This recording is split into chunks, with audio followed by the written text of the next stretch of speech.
Hi guys, good afternoon. So let's go. Guru, what is the definition of audit? Guru?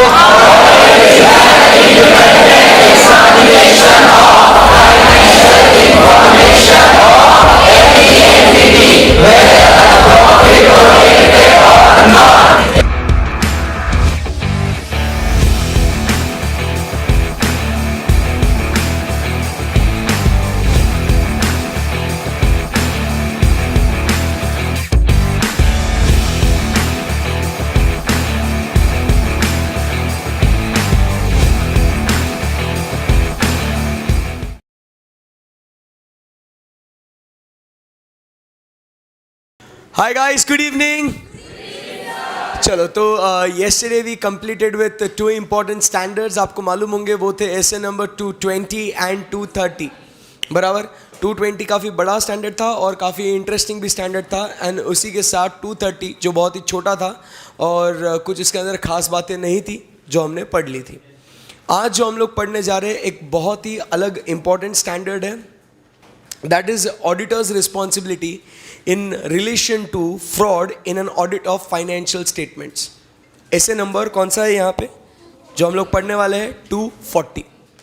सो एकदम अच्छे से मन लगा के ध्यान से आप सुनिएगा, समझिएगा. कुछ भी डिफिकल्टी आएगी आपको अभी पूछना होगा. अब ये जो स्टैंडर्ड हम लोग पढ़ने जा रहे हैं ऐसे नंबर 240, अभी तक पहले जो पढ़े थे वो एक बार बता दो कौन से थे. 200 किसके बारे में बात कर रहा था? Overall objectives of an auditor and conduct an audit in accordance with the standards on auditing. 210 बात करता है agreeing the terms of engagement.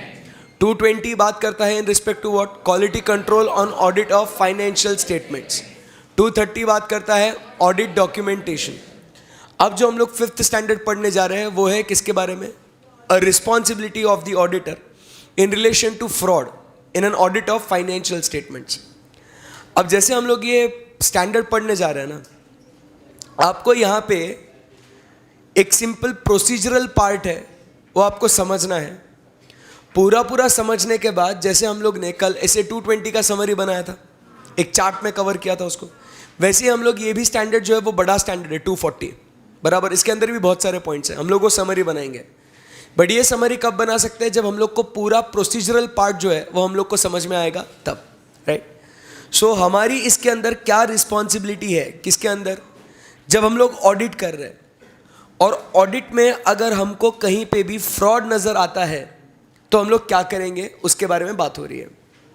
सो जब हम ऑडिट कर रहे हैं फाइनेंशियल स्टेटमेंट्स के ऊपर और उस समय पे हम लोग को फ्रॉड नज़र आता है तो हमें उन फ्रॉड से रिलेशन में हमारी क्या रिस्पॉन्सिबिलिटी है, हमें क्या क्या एक्टिविटी करनी पड़ेगी, क्या क्या रिस्पॉन्सिबिलिटीज़ है हमारे, उसके बारे में बात हो रही है यहाँ पे.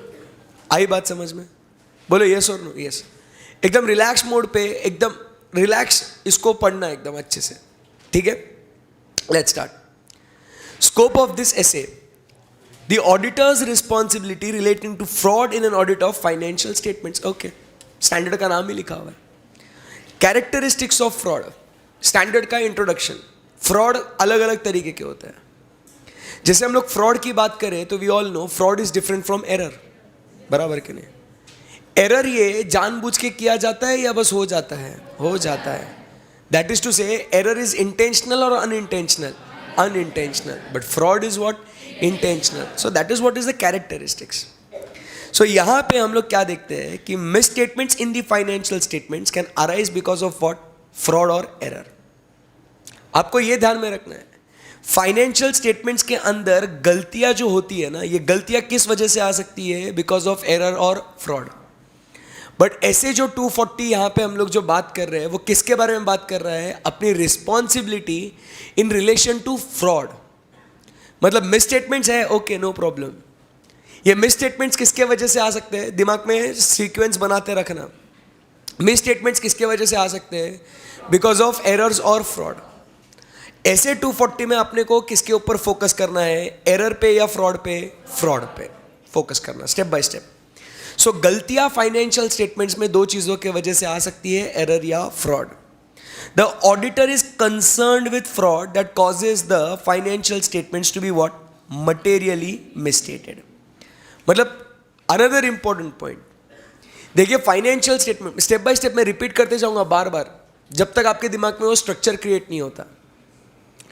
हम लोग क्या देख रहे हैं, फाइनेंशियल स्टेटमेंट्स में गलतियां आ सकती है। ओके, किसके वजह से आ सकती है? बिकॉज ऑफ एरर्स और frauds, no problem. But as an auditor you are concern with which misstatements? The material misstatements, and those material misstatements coming because of what? Frauds. So exam में ध्यान में रखना एमसीक्यू के purpose के लिए, auditor is concern with errors or frauds and which frauds?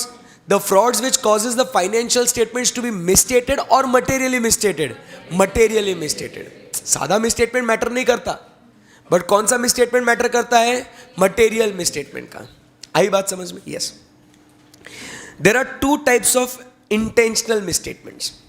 अब जो आपको बात समझनी है, ध्यान में रखना, two types of intentional मतलब क्या? इंटेंशनल मिसस्टेटमेंट मतलब क्या हो रहा है यहाँ पे? फ्रॉड। जानबूझ के कोई कुछ गलतियां कर रहा है। हम लोग ने देखा था अभी थोड़ी देर पहले हमने पढ़ा, एरर और फ्रॉड में डिफरेंस क्या है? The difference is of the intention, बराबर के नहीं? अगर कोई भी चीज जानबूझ के धोखा देने के लिए करी गई है या किसी का गलत फायदा उठाने के लिए करी गई है, उसे हम लोग क्या कहते हैं? फ्रॉड। किसी का अनड्यू एडवांटेज लेना is called as what? Fraud, बराबर, which is done with a purpose. So ये जानबूझ के मिसस्टेटमेंट जो होती है वो दो टाइप की होती है। एक कौन सी है चीज? सो एक है फ्रॉडुलेंट फाइनेंशियल रिपोर्टिंग और दूसरा है misappropriation of assets. Simple सी बात है। सो ये यहां पे कैरेक्टरिस्टिक्स ऑफ फ्रॉड है। स्टेप बाय स्टेप पढ़ते जाना है इसको, बराबर। बाद में इसको पूरा इकट्ठा समराइज करेंगे तो ऑटोमेटिक स्टैंडर्ड का रिवीजन भी हो जाएगा, पढ़ते पढ़ते रिवीजन भी हो जाएगा। सो हम लोग दोस्तों यहाँ पे हम लोग ने क्या चर्चा करी? कैरेक्टरिस्टिक्स ऑफ फ्रॉड में स्टेप बाय स्टेप खत्म करो उसको। सो कैरेक्टरिस्टिक्स ऑफ फ्रॉड में हमने क्या देखा कि फाइनेंशियल स्टेटमेंट्स में मिसस्टेटमेंट्स दो चीज़ों की वजह से हो सकती है। वो कौन सी दो चीज़ें हैं? Error and fraud. बच्चों, auditor is concern with what? Fraud, which causes the financial statements to be materially misstated. Very good. अब ये जो फ्रॉड है वो दो टाइप के हो सकते हैं। वो कौन से है? Fraudulent financial reporting and miss appropriation of assets. अब सर ये क्या है? फ्रॉडुलेंट फाइनेंशियल रिपोर्टिंग की जब हम लोग बात करते हैं, मतलब जानबूझ के फाइनेंशियल स्टेटमेंट्स को गलत रिपोर्ट करना, मतलब अकाउंटिंग पॉलिसीज को फॉलो ना करना जानबूझ के, बराबर के नहीं? तो उसे हम लोग क्या कहेंगे? Fraudulent financial reporting. Financial statements which are fraudulently reported, बराबर के नहीं? Financial statements which are fraudulently reported is called as what? Fraudulent financial reporting. Example के तौर पे हम लोग ने रेगुलर क्लास में डिस्कस किया था अकाउंटिंग स्टैंडर्ड 7 का एग्जाम्पल। अकाउंटिंग स्टैंडर्ड 7 में क्या लिखा हुआ है कि कंस्ट्रक्शन कॉन्ट्रैक्ट्स में क्या होता है कि हम लोग को अगर फील होता है कि there may be a loss in the construction business, we have to record that notional loss even though it is not even actually incurred, बराबर के नहीं? बट अब अगर मैं वो लॉस दिखा दूं तो मुझे लोन मिलेगा क्या? नहीं। तो इसके लिए मैं वो नोशनल लॉस को कंसीडर करता ही नहीं हूं और मैं क्या करता हूं? Without complying with the provisions of accounting standard 7 I prepare my financial statements. This is nothing but called as what? Fraudulent financial reporting. जानबूझ के आप फाइनेंशियल स्टेटमेंट्स को फ्रॉडुलेंटली रिपोर्ट कर रहे हो। आई बात समझ में? Next we talk about is misappropriation of assets. आपके एसेट्स में क्या क्या आ सकता है? It can be what? Cash, और it can be what? Your goods. इनमें चोरी हो सकती है कैश में, बराबर के नहीं? जो कैश आपको रिसीव हुआ वो आप कम दिखाओगे रिसीव हुआ, या जो पेमेंट आपने किया आप डबल ट्रिपल दिखाएंगे उस पेमेंट को। गुड्स को चोरी करेंगे, पिल्फरेज करेंगे, चिंदी चोरी करेंगे।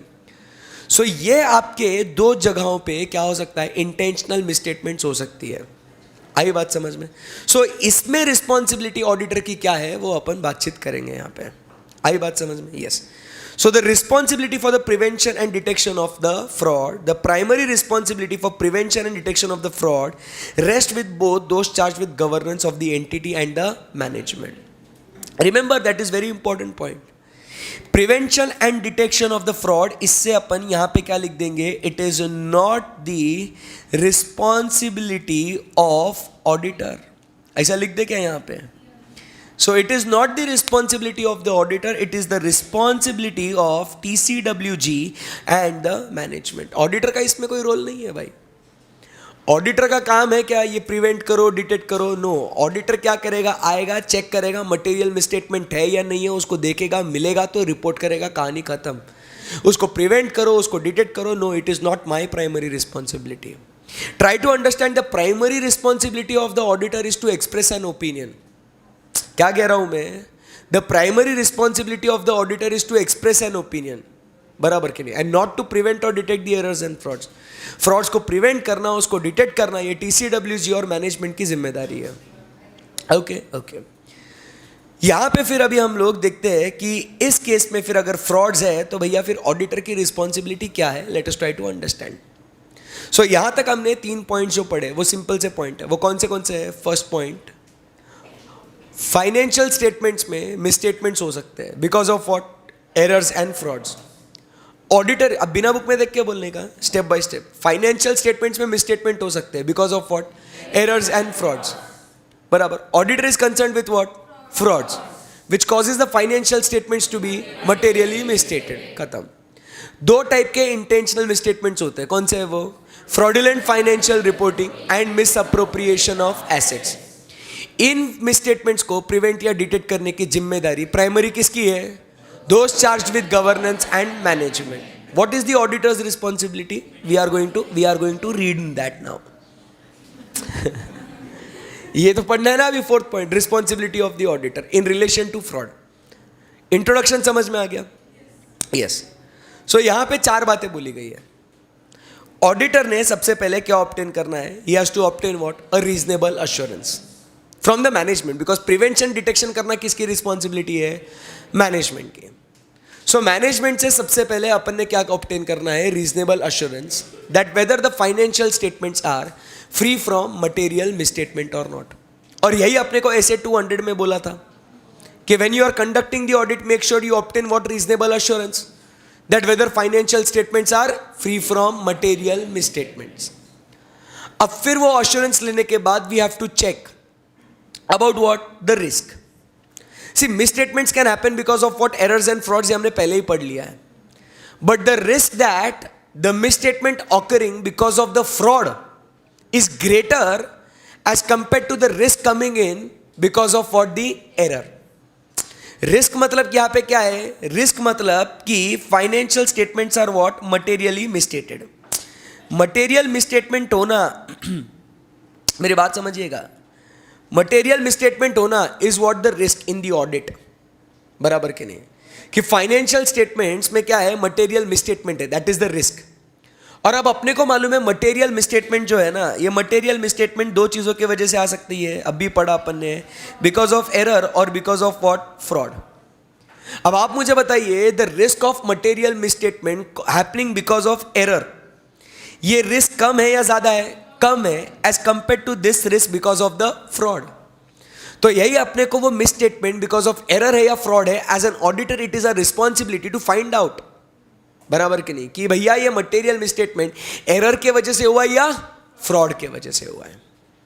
एंड फिर अगर ये फ्रॉड है, और अगर ये फ्रॉड के अंदर, अब ये जो फ्रॉड है ना, इसमें 2 लोग इन्वॉल्व हो सकते हैं. एक तो इसके अंदर आपका मैनेजमेंट इन्वॉल्व हो सकता है, या इसके अंदर आपका एम्प्लॉई इन्वॉल्व हो सकता है. So material misstatement happening because of fraud, and उसके अंदर आपके अगर मैनेजमेंट इन्वॉल्व है तो boss risk is more higher as compare to a fraud के अंदर एम्प्लॉई इज इन्वॉल्व. बराबर के नहीं? And therefore as per SA number कौन सा? 200, throughout the audit we have to maintain an attitude of what? Professional skepticism. कैसा attitude maintain करना है अपने को? Professional skepticism. ऐसा अपने को एटीट्यूड मेंटेन करना है. Always be alert, it is a responsibility. Always be alert to the circumstances that may indicate a potential misstatement. हमेशा अलर्ट रहो कि कहीं पे भी कुछ भी गलत हो सकता है. So always be alert to those situations. So यहां पे अगर आप देखोगे, सबसे पहले रीजनेबल अश्योरेंस लेने का, उसके बाद आगे जो पॉइंट्स लिखे हैं वो नीचे कवर होते हैं. द रिस्क, उसके बाद मैनेजमेंट फ्रॉड. मैनेजमेंट फ्रॉड होने के बाद we talk about is the auditors attitude, that is of what? Professional scepticism. आई बात समझ में आपको? अब रीड करते हैं इसको. फिर वापस से एक पेज खत्म हो गया. देखो एक पेज खत्म हो गया ना ऑलमोस्ट. सो इसका समरी वापस अपने दिमाग में बनाएंगे, फिर बाद में इकट्ठा लिखेंगे एक साथ. सही है ना? एकदम सिंपल है. स्टैंडर्ड्स डिफिकल्ट लग रहा है कि आपको? Standards not at all. So we are talking about ऐसे नंबर कौन सा? 240. एकदम रिलैक्स मोड पे समझना है स्टैंडर्ड को। एसे नंबर 240 जो बात करता है कि अगर ऑडिट ऑफ फाइनेंशियल स्टेटमेंट्स में क्या मिला अपने को, फ्रॉड, सो इसके अंदर ऑडिटर की रिस्पॉन्सिबिलिटी क्या होगी उसके बारे में चर्चा हो रही है, बराबर है कि नहीं? यस। सो पहले इंट्रोड्यूस करते हैं अपने आप को इस स्टैंडर्ड और फ्रॉड के बेसिस पे। सो दोस्तों, फाइनेंशियल स्टेटमेंट्स में क्या हो सकता है, मिस स्टेटमेंट्स हो सकते हैं। स्टेप बाय स्टेप जाने का, फाइनेंशियल स्टेटमेंट्स में क्या हो सकता है, मिस स्टेटमेंट्स हो सकते हैं। वो मिस स्टेटमेंट्स किस वजह से होगा, बिकॉज ऑफ एरर या फ्रॉड, बराबर कि नहीं? As an auditor we are concern with what, error और fraud, fraud, but which frauds that causes the financial statements to be materially misstated. Very good. अब when we talk about the fraud, इन frauds को prevent करना, detect करना, ये किसकी responsibility है? It is a responsibility of the those charged with governance and the management, दोनों की रिस्पॉन्सिबिलिटी है। हाँ, फिर इसमें ऑडिटर की रिस्पॉन्सिबिलिटी क्या है? फिर ऑडिटर की रिस्पॉन्सिबिलिटी क्या? 4 पॉइंट अभी पढ़े ना। First, he needs to obtain what, reasonable assurance, check the risk, risk में management fraud, and maintain an attitude of what, professional scepticism, that is auditors attitude. ये 4 पॉइंट हमने देखे, अंदर की बातें पढ़ते हैं अभी। देखो क्या लिखा हुआ है, ऑडिटर इज रिस्पॉन्सिबल फॉर, उसकी रिस्पॉन्सिबिलिटी क्या है? आंसर लिखना है। ये एग्जाम में अगर फ्रॉड वाले क्वेश्चंस कुछ आए तो, फ्रॉड वाला कुछ भी पूछा ना तो आपको ऐसे 240 आना चाहिए दिमाग में। फिर उसके बाद आपने सेक्शन 143 सबसेक्शन 12 पढ़ा है, रिपोर्टिंग ऑन फ्रॉड्स, 1 करोड़ के ऊपर वाले। एंड नंबर 3, कारों के अंदर भी फ्रॉड के ऊपर रिपोर्टिंग करना पड़ता है। सो आपकी रिस्पॉन्सिबिलिटी फ्रॉड से रिलेटेड अलग अलग जगहों पे क्या क्या है, पूरी पूरी आपको एग्जाम में चिपकानी है। आई बात समझ में आपको? This is what is important. Okay, so the auditor is responsible for what, obtaining reasonable assurance that financial statements taken as a whole are what, free from material misstatements. We all know. ASA 200 नहीं बोला अपने को, बोलो yes और no? Yes.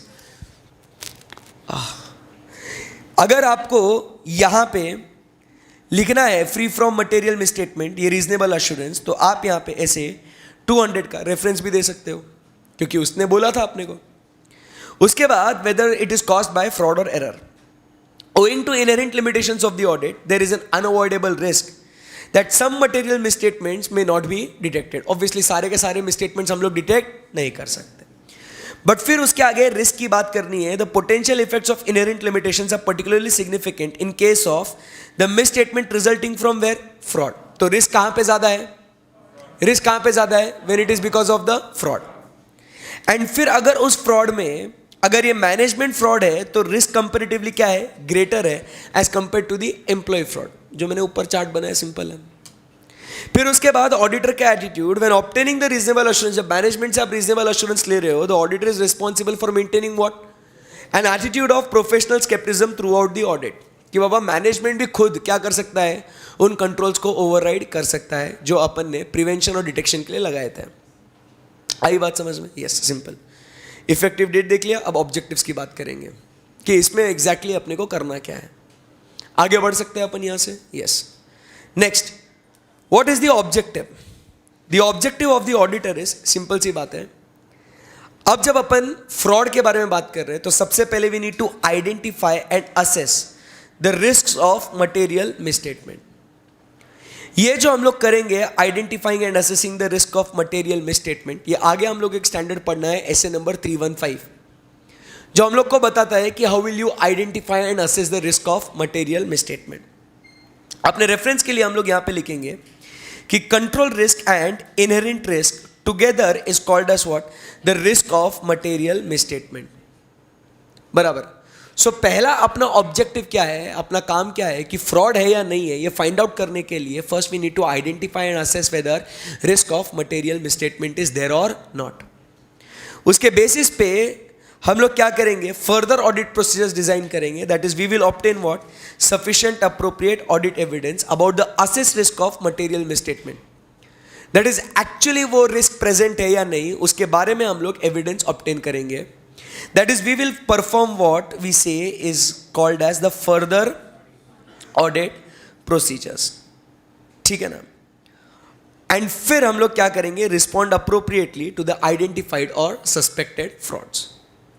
मतलब पहले क्या करेंगे अपन, सिंपल सी बात है, पहले रिस्क ऑफ मटेरियल मिसस्टेटमेंट है या नहीं चेक करेंगे। अपने ऑब्जेक्टिव, अपना काम क्या है इसके अंदर, सो अपना काम क्या है, सबसे पहले रिस्क ऑफ मटेरियल मिसस्टेटमेंट है या नहीं चेक करो।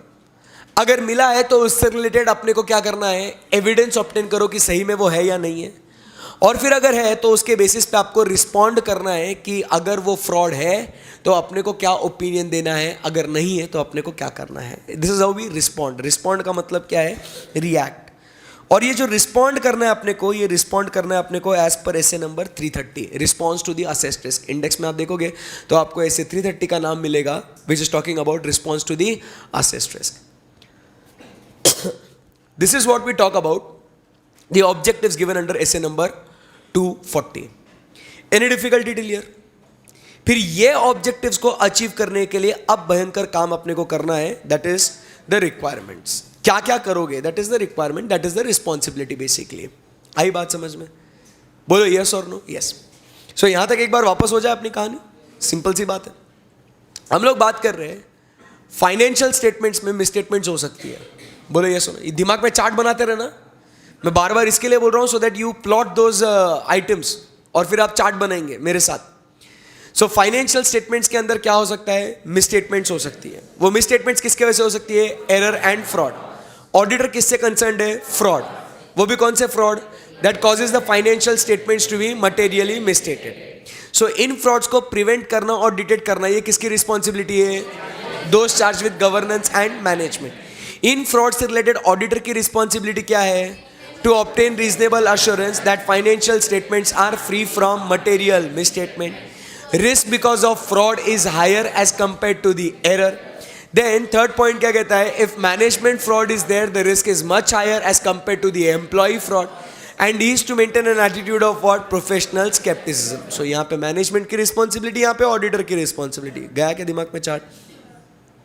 फिर उसके बाद हम लोग को ये पूरे सिचुएशन में अपना ऑब्जेक्टिव क्या है, अपना गोल क्या है, अपने को क्या काम करना है. So we need to first identify and assess what, the risk of material misstatement. बराबर के नहीं? फिर वो आइडेंटिफाई होने के बाद वो असेस रिस्क वो है या नहीं है, उसके लिए क्या ऑब्टेन करना है, sufficient and appropriate audit evidence. And once we obtain the evidence, we know that there is a fraud, we respond appropriately those frauds. Simple सी बात है. अब ये सब करने के लिए अब अपना रिक्वायरमेंट क्या क्या है. सो अभी एंड तक अगर आप देखोगे from page number 13, 14, 15, 16, 17, so next 4 pages बस अभी अपने को रिक्वायरमेंट की बात करिए कि आपको क्या क्या क्या करना है. सो एग्जाम में आपको किसी भी इसके ऊपर क्वेश्चन कुछ भी आ सकता है. So next 4 pages is what we are going to discuss about what the requirements, कि आपको क्या क्या एक्टिविटी करनी है. सिंपल सी बात है, एक एक चीज़ें पहले आपको समझनी है before you go ahead and remember the entire points of those 4 pages. As I always say, it is important for you to understand first. Understanding is very important before you recite any of the part. ठीक है ना? सो एक एक चीज़ story के जैसे उसको अपन connect करते जाएंगे. ठीक है? सो रिस्पॉन्सिबिलिटी क्या है कि बाबा रिक्वायरमेंट क्या है मेरी, सबसे पहले हेडिंग्स को ध्यान में रखना है कि बाबा हमेशा, हाईलाइट मत करो, रुको. सबसे पहले स्टेप बाय स्टेप हेडिंग्स की बात करेंगे. सबसे पहले we have to maintain what, an attitude of professional scepticism. Step by step कि ओके मुझे क्या करना है फ्रॉड के बारे में ना, तो ओके चलो एक काम करता हूँ, जब ऑडिट को जाऊँगा ना, दिमाग में ये बातें चलती रहना दिए ना, जब मैं ऑडिट करने जाऊँगा ना, सबसे पहले मुझे क्या करना है, हमेशा अलर्ट रहना है. बराबर कि नहीं? कि अब कुछ गड़बड़ है या नहीं है. बराबर मैं ऑब्जर्व करते रहूँगा. अगर किसी का कुछ नॉर्मल बिहेवियर नहीं दिखाना, अलग मेरे इंडिकेटर खड़े हो जाएंगे कि भाई यहाँ कुछ ये गलत कर रहा है. Always maintain an attitude of what, professional scepticism. कि always be alert to the circumstances कि यहाँ पे कुछ पोटेंशियल मिसस्टेटमेंट हो सकती है. तो पहला आपने रिक्वायरमेंट क्या है भाई, जब भी ऑडिट करने जाएगा ना, अलर्ट रहना. फ्रॉड कभी भी आपको दिख सकता है, कभी भी मिल सकता है. Always be the Anna who is always what, चौकन्ना. हमेशा आपने क्या करना है, अलर्ट रहना है. तो that is the number 1 requirement. देखिए आपको फ्रॉड ढूंढने जाना है, कोई छोटी मोटी चीज़ नहीं है फ्रॉड. बराबर कि नहीं? तो फ्रॉड कौन कर रहा है, कैसे कर रहा है, किस तरीके से कर रहा है, ये आपको आइडेंटिफाई करने के लिए you should always be what, alert. बराबर? ओके. अब फिर उसके बाद फ्रॉड होता है नहीं होता है, क्या है कैसा है, तो आपने क्या करना चाहिए, उसके बारे में और कुछ जानकारी पता करने के लिए आप अलर्ट तो रहिए, प्लस आप जो अपने बाकी के एंगेजमेंट टीम मेंबर्स है ना, उनसे भी आप डिस्कशन करते रहिएगा. भाई तेरे को क्या इन्फॉर्मेशन मिला, तेरे को क्या लगता है, मेरे को क्या लगता है, शेयर करते हैं, फिर वो नई आइडियाज निकलेगी, फिर पता चलेगा और नहीं यहाँ तो कुछ गलत है. So always have a discussion between the members of the engagement team. That time you'll come to know कि कुछ फ्रॉड है या नहीं. देखो अपनी ये रिस्पॉन्सिबिलिटीज है, रिक्वायरमेंट है, अगर फ्रॉड को डिस्कवर करना है, रिपोर्ट करना है तो. सो पहला क्या बोला आपको, हमेशा कैसे रहने का, एकदम अलर्ट रहने का. और फिर अगर कुछ भी बातें हैं वो एंगेजमेंट टीम मेंबर्स के साथ डिस्कस करो, उनसे इंफॉर्मेशन लो, आप उन्हें इंफॉर्मेशन दो, डिस्कशन करके कुछ नई बातें पता चल सकती है. करेक्ट है एकदम, यस. फिर ये होने के बाद फिर आप क्या करें, आप फिर शुरू कीजिए क्या, आपकी रिस्क असेसमेंट प्रोसीजर. फिर अब आप काम करना शुरू कर दीजिएगा. अब पहले काम शुरू करने के पहले आपको क्या करने को बोला, क्या करने को बोला, पहले अलर्ट रहना काम शुरू करने के पहले. और पहले वो एंगेजमेंट टीम मेंबर्स के साथ जो जो बातें हैं वो डिस्कस कर लो, इंफॉर्मेशन मिलती रहेगी. फिर अब आपका ऑब्जेक्टिव क्या था, identify and assess the risk of material misstatement. So अब रिक्वायरमेंट क्या है, चलना भाई काम कर, रिस्क ऑफ मटेरियल मिसस्टेटमेंट को ढूंढने का काम शुरू कर दे तू. सो अलर्ट हो तुम, डिस्कशन कर लिए, अब आगे जाओ और अब क्या काम करो, do the risk of material misstatement को ढूंढने का एक्टिविटी. थर्ड पॉइंट क्या कहता है अपना, risk assessment procedures and related activities. बराबर. अब ये रिस्क को ढूंढने के लिए, अब ये रिस्क को ढूंढने के लिए, ये रिस्क को पता करने के लिए ऑब्वियसली अपने को मैनेजमेंट से बातचीत करनी पड़ेगी कि नहीं, बोलो यस और नो. क्योंकि ये प्रिवेंशन, डिटेक्शन, ये सब करने की रिस्पॉन्सिबिलिटी अल्टीमेटली किसकी है, दोज चार्ज विद गवर्नेंस और मैनेजमेंट की ना. तो यार उनसे इंक्वायरी करना पड़ेगा कि नहीं करना पड़ेगा, उनसे इंफॉर्मेशन अंडरस्टैंडिंग लेनी पड़ेगी कि नहीं पड़ेगी. यस.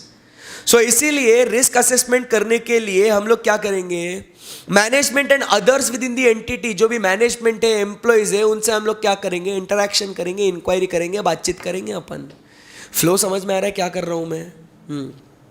सो उनसे हम लोग क्या करेंगे, उनसे इतनी सारी बातचीत करेंगे. और सिर्फ उनसे भी नहीं, अपने को किससे, TCWG से भी तो बातचीत करनी पड़ेगी. बोलो यस और नो. यस. सो अगर ये लोग इन्वॉल्व है तो इनसे भी हम लोग बातचीत करेंगे रिस्क को ढूंढने के लिए. आई बात समझ में.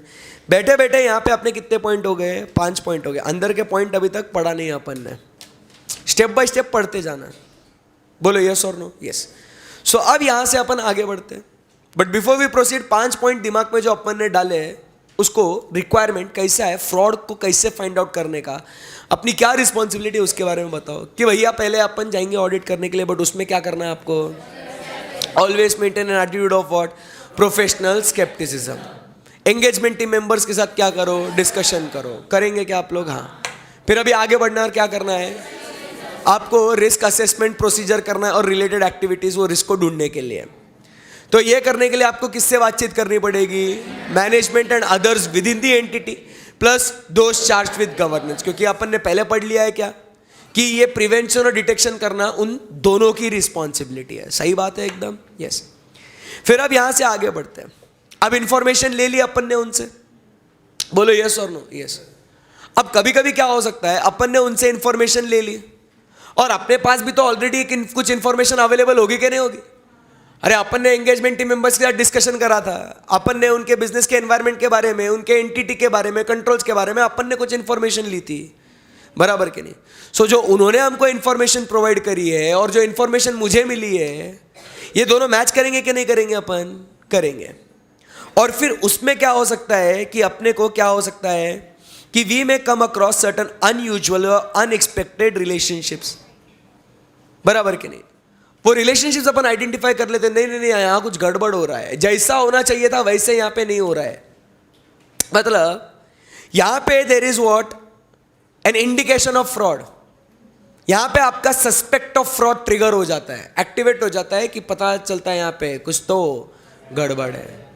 समझ में आया कैसा आपने फ्रॉड की तरफ आप बढ़े. यहाँ पे तो अभी तक सिर्फ शक आया है ना. हेलो. यहाँ पे सिर्फ अनयूजुअल या एक्सेप्शनल आइटम आपने डिस्कवर किया है, यहाँ पे आइडेंटिफाई किया अनयूजुअल रिलेशनशिप.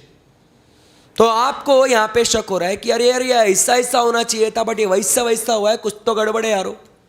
बराबर कि नहीं. रिक्वायरमेंट समझ रहे हो step by step. So you identify this.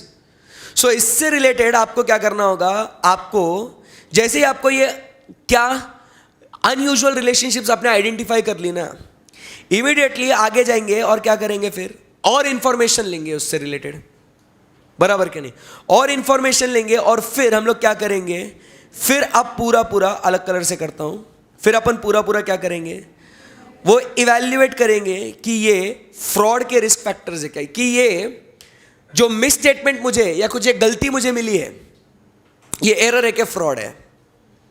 So I will evaluate the fraud risk factors. देखो मैंने क्या बोला था कि ऐसे 240 मतलब वो क्या बोलता है कि भाई गलतियां हो सकती है, अनयूजुअल या एक्सेप्शनल रिलेशनशिप्स आइडेंटिफाई हो सकती है, बट ये आपको किस दो चीजों की वजह से आ सकती है, एरर एंड फ्रॉड. भाई एरर है तो अपने को कोई लेना देना नहीं है, but what matters is the fraud. So और इंफॉर्मेशन लो और फिर इवैल्यूएट करो कि भैया ये फ्रॉड है क्या, एरर है. Evaluate those fraud risk factors. Try to understand whether it is a fraud or an error, because if it is error, okay, no problem, but if it is a fraud, it is a risk is what greater. समझा कि आपको 8 point तक आ गए हम लोग. Sequence समझो, नहीं तो ऐसे कभी समझेगा नहीं, आपको कोई पढ़ा नहीं सकता ऐसे.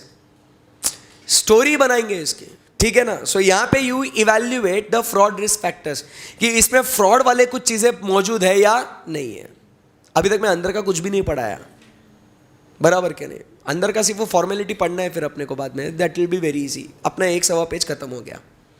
करेक्ट है एकदम, यस. सो अब यहाँ पे मुझे बोलो 8 पॉइंट्स कौन से हो गए, कौन से 8 पॉइंट हो गए बोलो. सबसे पहले ऑडिट करने जाएंगे तो क्या करेंगे, we will maintain an attitude of professionals. Easy लग रहा है क्या, मतलब इतने 4 पेजेस देख के पहले डर लग रहा था, अरे कैसे पढ़ेंगे इतने स्टैंडर्ड को. टेंशन नहीं लेने का, बराबर. मेरे को तो बहुत खुशी होती है जब ज़्यादा पेजेस होते हैं ना, तो वो चीज़ पढ़ाने में अलग मजा है वो, बराबर के नहीं. क्योंकि आप पहले आपको टेंशन आया हुआ होता है और फिर उसमें इजी होती है तो आप बहुत दुहाई देते हो, अरे बहुत भारी. ठीक है, तो फर्स्ट पॉइंट क्या कहता है, प्रोफेशनल स्केप्टिसिज्म. प्रोफेशनल स्केप्टिसिज्म के बाद क्या करना है, discussion with the engagement team members. Okay. फिर अभी आगे बढ़ेंगे और क्या काम करेंगे, risk assessment process and related activities. ये करने के लिए किसके साथ आपने को इंक्वायरी करना है, management and others within the entity and those charged with governance. फिर इससे आपको क्या पता चलेगा, देयर इज अनयूजुअल और एक्सेप्शनल रिलेशनशिप्स आइडेंटिफाइड. आप क्या ऑब्टेन करोगे, फिर अदर इंफॉर्मेशन, एंड फिर आप इवैल्यूएट करोगे for the fraud risk factors, बराबर के नहीं. एंड फिर अब आगे बात करते हैं फ्रॉड रिस्क फैक्टर्स होने के बाद. यहां पे आपको पता चल जाता है कि अब यहां पे रिस्क ऑफ मटेरियल मिसस्टेटमेंट है या नहीं है. सही बात है, बोलो यस और नो. यस. अब ऑब्जेक्टिव में अपना जो फर्स्ट पॉइंट था, identify and assess the risk of material misstatement, ये सारी एक्टिविटी करके क्या रिस्क ऑफ मटेरियल मिसस्टेटमेंट पता चला क्या, यस. फिर ऑब्जेक्टिव का सेकंड पॉइंट वापस से जाके पढ़ो क्या लिखा हुआ है सेकंड पॉइंट ऑब्जेक्टिव का मेरे. Then we have to obtain sufficient and appropriate audit evidence about the assessed risk of material misstatement. You need to be thorough, you need to be sure कि whether actually risk is present or not. तो हम लोग क्या करेंगे, we will identify and assess the risk of material misstatement due to fraud. वो है क्या नहीं है, एक्चुअली हम लोग क्या करेंगे उसको, we will check, identify and assess करेंगे कि वो fraud के वजह से है या नहीं है, बराबर के नहीं. एंड फिर अगर वो फ्रॉड के वजह से है तो फिर अपन क्या करेंगे, थर्ड पॉइंट क्या था, response to those assessed risk. Objective का थर्ड पॉइंट है, बोलो. तो हम लोग रिस्पॉन्ड करेंगे, आई बात समझ में. सो रिस्पॉन्ड कैसे करना क्या क्या करना, ये नीचे लिखा हुआ है. अब फिर पूरा आगे वो आपने रिस्पॉन्ड कैसे करना, पहले स्ट्रक्चर समझना पूरे कॉन्सेप्ट का. आई ऑलवेज से the structure of the concept is very important for you to summarize the entire concept. So मैंने जो ऑब्जेक्टिव आपको बताए थे वो ऑब्जेक्टिव को अचीव करने के लिए रिक्वायरमेंट की कहानी हो रही थी, बराबर. अब रिस्पॉन्ड करना है, लास्ट वाला पार्ट था. अब लास्ट पार्ट में रिस्पॉन्ड करना है. सो आप ये पॉइंट देखेंगे रिस्पॉन्ड, तो आपको दिखेगा audit procedure responsive, audit procedure responsive, दिख रहा है आपको, बोलो यस और नो. फिर आपको ये एविडेंस को इवैल्यूएट करना है, और फिर अगर वो फ्रॉड बहुत गहरा है तो फिर कहानी आगे होगी कि आप वो कंटिन्यू कर सकते हैं. मैनेजमेंट के रिप्रेजेंटेशंस लीजिएगा, कम्युनिकेट करिएगा दोस्त चार्ज विद गवर्नेंस को क्या क्या आपको फ्रॉड मिलता है, एंड फिर उसके बाद आप एनफोर्समेंट अथॉरिटी और इन सब का क्या कीजिएगा, डॉक्यूमेंटेशन. कहानी खत्म हो गई ना यार. मतलब इंपॉर्टेंट क्या है, आपने वो फ्रॉड है या नहीं उसको रिस्पॉन्ड करिए, फिर वो आपने कम्युनिकेट करना है अप्रोप्रिएट पार्टीज को, आप कंटिन्यू कर सकते हैं या नहीं, और इन सब के बारे में जो जो आपको मिला उसके बारे में आपको क्या करना है, डॉक्यूमेंटेशन करना है. कहानी ईजी है क्या? एकदम. स्ट्रक्चर दिमाग में घूम रहा है क्या कि what exactly we are suppose to do? मतलब अब आप ये समझना, standards is not difficult, it is just it is telling you कि this is how you are suppose to proceed. कि भाई देखो, आप है ना ये स्टैंडर्ड जब पढ़ोगे ना तो एक ध्यान में रखना सिंपल सी चीज कि मैं चार्टर्ड अकाउंटेंट है, मान लो यू आर अ सीए, बराबर, और आप क्लाइंट प्लेस पे जाने वाले हो, और मान लो आपको वहां पे फ्रॉड अगर कुछ दिखा, तो आपको क्या क्या करना पड़ेगा? आई शपथ मेरे को नहीं मालूम, बराबर. तो वो क्या करने का, उसके लिए आपको ऐसे 240 पढ़ना है कि this is how you should do.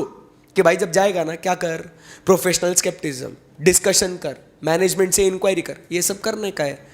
And last में डॉक्यूमेंटेशन तक आना है आपको. ये सब करोगे, आपका फ्रॉड से रिलेटेड रिस्पॉन्सिबिलिटी से आप डिस्चार्ज हो गए. सिंपल है एकदम. यस. सो अब एकदम आराम से वापस से हम लोग क्या करेंगे, शुरुआत से, मतलब जो अपना हेडिंग्स अपन ने पढ़े ना, अब अपने को क्या करना है, उसको रीड करना है. ठीक है? All good till here? Yes. Let's start. Unless the auditor has a reason to believe the contrary, the auditor may accept records and documents as genuine. मतलब जो भी उसको प्रोवाइड करा गया है ना, उसने क्या बोलना, हाँ ये सही है, good, I can rely on it. Unless उसको कुछ गड़बड़ नजर नहीं आनी. अगर गड़बड़ नजर आई तो उसके ऊपर वो भरोसा नहीं करेगा. If conditions identified during the audit causes the auditor to believe that the document may not be authentic or that in terms in a document have been modified but not disclosed to the auditor shall investigate further. मतलब उसने fraud से related हमेशा alert रहना है.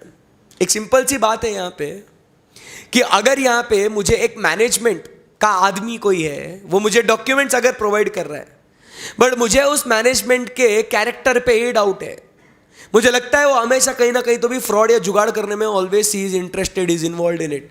तो उसने जो भी मुझे डॉक्यूमेंट्स दिए, उसने मुझे जो भी इंफॉर्मेशन दी, क्या मैं उसके ऊपर भरोसा करेगा क्या? नहीं. उन्होंने जो मुझे इंफॉर्मेशन बोली और जो डॉक्यूमेंट्स में जो मुझे इंफॉर्मेशन मिली, अगर उसमें मिसमैच है तो क्या मैं उन डॉक्यूमेंट्स पे भरोसा रख सकता हूं क्या? नहीं. सो ऐसे केस में मुझे हमेशा फर्दर इन्वेस्टिगेशन करना है.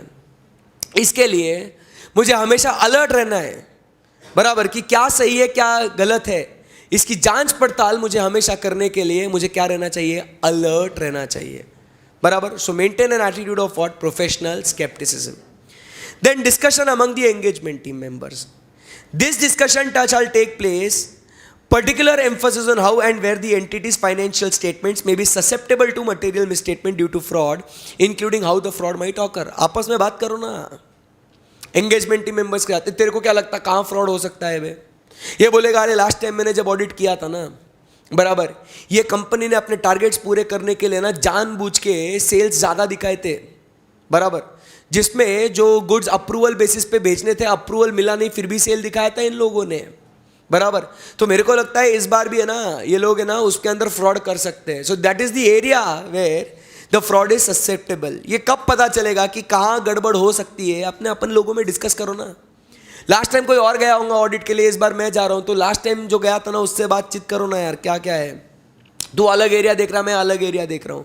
सो दोनों मिलके अपन थोड़ा अपना माथा फोड़ी करेंगे, वहाँ पे डिसाइड करेंगे कहाँ क्या फ्रॉड हो सकता है. आइडेंटिफाई करो उन फैक्टर्स को कि कहाँ गड़बड़ हो सकती है करके. ससेप्टेबल दैट इज हो सकते हैं, है नहीं कह रहे, ससेप्टेबल, लाइकलीनेस, चांसेस, पॉसिबिलिटीज.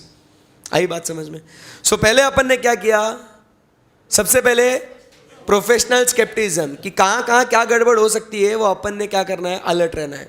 इन्फॉर्मेशन में मिसमैच है, मैनेजमेंट के कैरेक्टर पे डाउट है, तो भैया वो डॉक्यूमेंट्स पे अपन ऑथेंटिक है ऐसा भरोसा नहीं रख सकते. नंबर 2 में एंगेजमेंट टीम मेंबर्स के साथ डिस्कस करो, ये पता लगाओ कि कहाँ गड़बड़ हो सकती है करके. फिर अब अभी काम करो. काम क्या कर रहे हैं? Risk assessment procedures and related activities. The auditor shall perform the procedures to obtain information for use in identifying and assessing the risk of material misstatement, obviously due to what? Fraud. काम करो fraud को ढूंढने के लिए, बराबर कि नहीं? अपना नॉर्मल काम करते रहना. फिर उसको करने के लिए management and others within the entity क्या करेगा? ऑडिटर इन लोगों से पूछताछ करेगा, उनसे इंक्वायरी करेगा. We all know inquiry is one of the method to obtain audit evidence, बराबर के नहीं? इंक्वायरी का मतलब होता है seeking information from a knowledgeable person. जिस व्यक्ति को ज्ञान है, जिस व्यक्ति को नॉलेज है, उससे हम लोग बातचीत करेंगे, उससे इंफॉर्मेशन लेंगे कि कहाँ क्या गलत है, क्या गलत नहीं है। सो हम पहले इंक्वायर करेंगे किससे? मैनेजमेंट से। क्या क्या पूछेंगे मैनेजमेंट से कि बाबा मैनेजमेंट, क्या आपकी, देखो पहले रिस्पॉन्सिबिलिटी थी prevention and detection of errors and fraud, तो वो रिस्क को ढूंढने के लिए कि क्या आपने कुछ असेसमेंट करा है क्या? The management assessment of the risk that financial statement में भी मटेरियल मिस्टेक, तुमने क्या किया है इससे रिलेटेड, मुझे बताओ ना। अरे मेरे को फ्रॉड ढूंढने का है, मैं ढूंढ के रहेगा, मेरे को कोई प्रॉब्लम नहीं है, बट यार तुमको प्रिवेंशन एंड डिटेक्शन करने की किसकी रिस्पॉन्सिबिलिटी थी? आपकी रिस्पॉन्सिबिलिटी थी ना। ये बता ना तुमने क्या किया है इससे रिलेटेड। इंक्वायरी करेगा ना जाके, क्योंकि यार बिजनेस तुम्हारा चला तुम रहे हो, फाइनेंशियल स्टेटमेंट्स बनाना ना तुमको है। अरे उन फ्रॉड्स को प्रिवेंट डिटेक्ट करना तुम्हारी जिम्मेदारी है। भाई मेरे को बता ना तुमने इससे रिलेटेड तुमने क्या काम करा है, पहले वो तो बताओ मेरे को। So I will inquire with the management about what? The managements assessment about what? Risk of material misstatements resulting from what? Frauds. तुमने उसको क्या असेस किया है, बराबर के नहीं?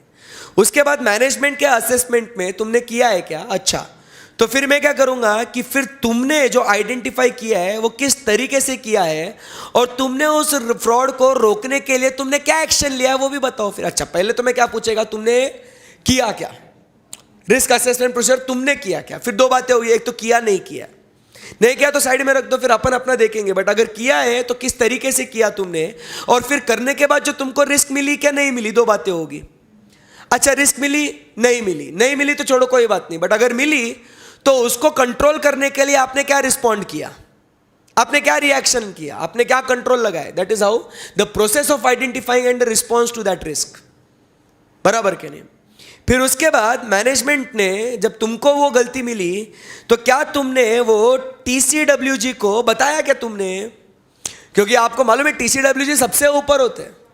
TCWG के बाद मैनेजमेंट है, फिर अपने नॉर्मल एम्प्लॉइज है। तुमने उनको जो ऊपर है उनको बताया गया, उनको कम्युनिकेट करा गया regarding how you identified and respond to the risk of fraud in an entity. क्योंकि फ्रॉड है ना रे बॉस, छोटी मोटी चीज़ नहीं है ना। एम्प्लॉय ऑर्गेनाइजेशन के अंदर का या कोई मैनेजमेंट कुछ भयंकर इंटेंशनली कुछ गलत काम कर रहा है, तुमको वो फ्रॉड मिला है, तुमने वो ऊपर वाले बड़े लोगों को बताया कि नहीं बताया, बराबर? सो कम्युनिकेशन, वो कम्युनिकेशन देखेंगे। फिर management's communication to employees regarding its views on the business practices and ethical behaviour. तुम्हारे जो वैल्यूज है, मॉरल प्रिंसिपल्स है, क्या तुमने वो तुम्हारे एम्प्लॉयज तक कम्युनिकेट करे क्या तुमने कि फ्रॉड नहीं करने का, करा तो ऐसा होगा वैसा होगा, बराबर के नहीं? सो हम लोग जो एक बात करते हैं ना कोड ऑफ कंडक्ट की, हर एक ऑर्गेनाइजेशन में कोड ऑफ कंडक्ट होना चाहिए, तो वो कोड ऑफ कंडक्ट क्या तुमने वो एम्प्लॉयज तक कम्युनिकेट करा क्या? हमने फाइनल की बात करूं तो हमने फाइनल में कॉर्पोरेट गवर्नेंस के अंदर कोड ऑफ कंडक्ट पढ़ा है, और अगर मैं इंटर की बात करूं तो चैप्टर नंबर कौन सा, इंटरनल कंट्रोल में आपको याद होगा कि हमने क्या पढ़ा था, communication of roles and responsibilities, policy manuals and control manuals. और तुमने वो एम्प्लॉयज को दिया क्या नहीं दिया, वो चेक करने का है मेरे को, बराबर के नहीं? Open communication channel, whistle blowing mechanism होना चाहिए, विजुअल मैकेनिज्म होना चाहिए। सो हैव यू कम्युनिकेटेड, बराबर? सो ये मैं मैनेजमेंट से क्या करेगा, पहली पहल मैं यहाँ पे उनसे ये बातें इंक्वायरी करेगा, पूछताछ करेगा। मेरे को रिस्क ढूंढना है बिकॉज ऑफ फ्रॉड, और ये इसके लिए मैं इंक्वायरी करेगा मैनेजमेंट से। बोलो मैनेजमेंट से क्या क्या इंक्वायरी करूँ? मैनेजमेंट से क्या इंक्वायरी करूँ कि सबसे पहले management's assessment of risk in financial statements of material misstatement due to fraud. Management का असेसमेंट, मैनेजमेंट ने असेसमेंट किया तो फिर अब नेक्स्ट पॉइंट क्या है, बराबर? दो बातें होंगी, एक तो उन्होंने किया या तो नहीं किया, और अगर किया है तो दूसरा पॉइंट क्या कहता है मेरा, the process of doing the risk assessment process. अब रिस्क असेसमेंट प्रोसेस किया या नहीं किया, दो बातें हैं, बराबर? तो अगर नहीं किया तो छोड़ दो, बट अगर वो करने के बाद, वो प्रोसेस समझने के बाद, दो बातें होगी, एक तो उन्हें फ्रॉड मिलेगा या तो नहीं मिलेगा। नहीं मिला तो छोड़ दो, अगर मिला तो उसको तुमने रिस्पॉन्ड कैसे किया। अच्छा, फिर मिला तो आपने क्या दोस्त चार्ज विद गवर्नेंस को कम्युनिकेट करा क्या, और तुम्हारे जो व्यूज है, तुम्हारे जो एथिकल बिहेवियरल के प्रिंसिपल्स है, तुमने वो किसको कम्युनिकेट करा, एम्प्लॉयज को कम्युनिकेट करा क्या नहीं करा? क्योंकि एम्प्लॉय भी तो फ्रॉड कर सकता है ना। तुम्हारे जो भी व्यूज है तुमने वो कम्युनिकेट करने चाहिए, यस और नो? यस। आगे Then the auditor shall make inquiries of the management and others within the entity as appropriate to determine whether they have knowledge of any actual or suspected or alleged fraud affecting the entity. और inquiry करेगा वो. पहले वाली inquiry समझ में आ गई ना आपको. अब दूसरा वाला इंक्वायरी क्या है कि भाई तुम्हें किसी को एक्चुअल, सस्पेक्टेड और अलीग्ड फ्रॉड के बारे में कुछ जान पहचान है क्या, आपको मालूमात है क्या. जाओ एम्प्लॉयज को पूछो, ये किसने कंप्लेंट, अलीग्ड मतलब क्या, किसने कंप्लेंट किया था, सस्पेक्टेड मतलब किसी को शक है, बराबर, और एक्चुअल मतलब वास्तविक में हुआ है. जाओ जाके मैनेजमेंट से पूछो, जाओ जाके एम्प्लॉयज को पूछो कि क्या तुम्हें कुछ फ्रॉड के बारे में कुछ मालूमात है क्या तुमको, डू यू नो एनीथिंग कि बाबा एक्चुअली कुछ फ्रॉड हुआ था, शक है क्या तुमको फ्रॉड हो रहा है, किसी ने कंप्लेंट किया था क्या, अलीग मतलब क्या कंप्लेंट किया था क्या किसी ने कि फ्रॉड है करके, इंक्वायरी करो. उसके बाद for those entities that have an internal audit function, मालूम है ना इंटरनल ऑडिट, बराबर, it is a continuous and critical appraisal of the entities internal control found in operation, बराबर. सो अगर जहां पे इंटरनल ऑडिट होता है, he will inquire the internal audit also कि whether it has the knowledge of any fraud. पहले management और employees को तो पूछेगा, बट अगर इंटरनल ऑडिट है तो इंटरनल ऑडिटर से भी पूछेगा भाई तुझे कुछ फ्रॉड के बारे में मालूम है क्या, क्योंकि तू तो पूरा इन एंड आउट ऑर्गेनाइजेशन के बारे में जानता है ना तू. सो तू बता ना कुछ, तेरे को आइडिया है क्या कुछ, आई बात समझ में आपको, बोलो हाँ या ना. हाँ. सो यहां पे हम लोग क्या करें, we inquired with the management and others within the entity, बराबर. Any difficulty till here? No. फटाफट बताओ मुझे क्या क्या मैनेजमेंट के साथ इंक्वायरी करी थी. सबसे शुरुआत से बात करते हैं. शुरुआत में सबसे पहले अपन ने क्या किया, शुरुआत में सबसे पहले we maintain an attitude of professional scepticism. Second अपन ने डिस्कशन किया within the engagement team members. तीसरा अपन क्या कर रहे हैं, risk assessment procedures and related activities. Fourth point क्या है, मैं inquiry with the management and others within the entity. उसके अंदर क्या करा, इंक्वायरी विद द मैनेजमेंट, किसके बारे में, about management's assessment of risk assessment procedure. Number 2, the management's process and response to those assessed risk. Number 3, communication of the risks, the identifying process and the response, barabar, to the risk to those charged with governance. Number 4, communication of the, bolo na, the values and the behavior to the employees. फिर communicate करेंगे with the management and the employees about what, any actual, suspected or alleged fraud.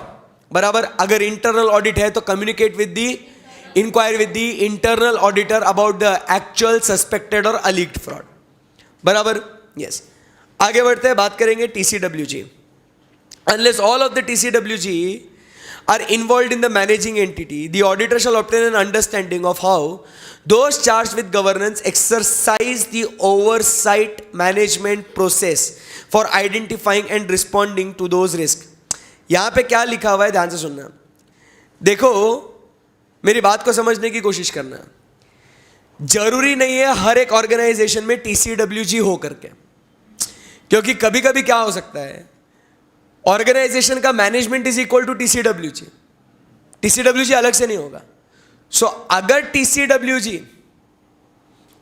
TCWG है तो TCWG का काम क्या है, निगरानी रखना कि अपने उस कंपनी के अंदर बराबर से काम हो रहा है या नहीं हो रहा.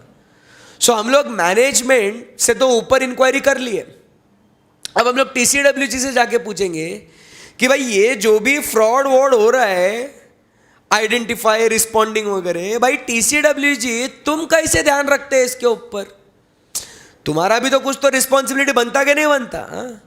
सो how are you keeping an oversight, ऊपर से आप कैसे वॉच रख रहे कि कोई फ्रॉड को डिटेक्ट हो रहा है, उसको कंट्रोल किया जा रहा है, भाई इसके रिलेशन में तुम कैसे ध्यान रखते हो, मेरे को वो भी जानने का है. नहीं, मैनेजमेंट तो सब कर ही लेगा बे, तुम क्या कर रहे हो, तुम कैसे कर रहे हो, मेरे को वो भी जानना है. तुम्हारी भी तो कुछ जिम्मेदारी है कि नहीं ऑर्गेनाइजेशन को लेके. So I will inquire with TCWG also कि how is your oversight process over your working. समझे आप लोग बात. हाँ, ये पूछताछ करने का, अपन ऑडिटर है, अपन किसी से भी बातचीत कर सकते हैं, एकदम डरने का नहीं, बराबर. नेक्स्ट पॉइंट क्या कहता है, the auditor will inquire with the TCWG also कि क्या उन्हें भी कुछ नॉलेज है क्या अबाउट द एक्चुअल, सस्पेक्टेड और alleged fraud affecting the entity, to corporate the responses given by the management. देखो अपन बहुत चैप्टर है, अपन मैनेजमेंट से पूछेंगे, अपन एम्प्लॉइज से भी पूछेंगे, अपन ने इंटरनल ऑडिटर से भी पूछा कि कोई भाई एक्चुअल सस्पेक्टेड या अलिग्ड फ्रॉड के बारे में तुम्हें कोई नॉलेज है क्या। अपन अभी बाद में क्या करेंगे, TCWG के पास जाएंगे अगर होंगे तो, और उनको पूछेंगे भाई तुम ये फ्रॉड वॉड जो होता है तुम कैसा ध्यान रखते हैं इसके ऊपर, बताना भाई। अच्छा ऐसे करते क्या, एक काम कर, सुन तुमको कुछ आइडिया है क्या, फ्रॉड वॉड कुछ हुआ था इससे, कुछ ऐसा है। तो अपन ने क्या करना, उनसे भी इंफॉर्मेशन लेना। To confirm with what, corporate मतलब क्या, to confirm, to corporate with what, the information given to us by the management, कि भाई कुछ बराबर है क्या नहीं है। अपन बहुत होशियार लोग हैं, बराबर। सो यहां तक अंदर के पॉइंट्स भी एकदम इजी लग रहे हैं आपको, एकदम फ्लो एकदम मस्त है, बेस्ट। समझा नहीं समझा आप, यस, बस 3 पन्ने बाकी और। So first point professional scepticism. अब हेडिंग्स पे बात करेंगे, professional scepticism, discussion with the engagement team members, फिर risk assessment procedure and related activities, inquiry with the management and those charge with governance. अब 6th पॉइंट क्या कहता है अपना, बोलो ना, अनयूजुअल अनएक्सपेक्टेड रिलेशनशिप्स आइडेंटिफाइड। बराबर, कुछ तो गड़बड़ मिल गए।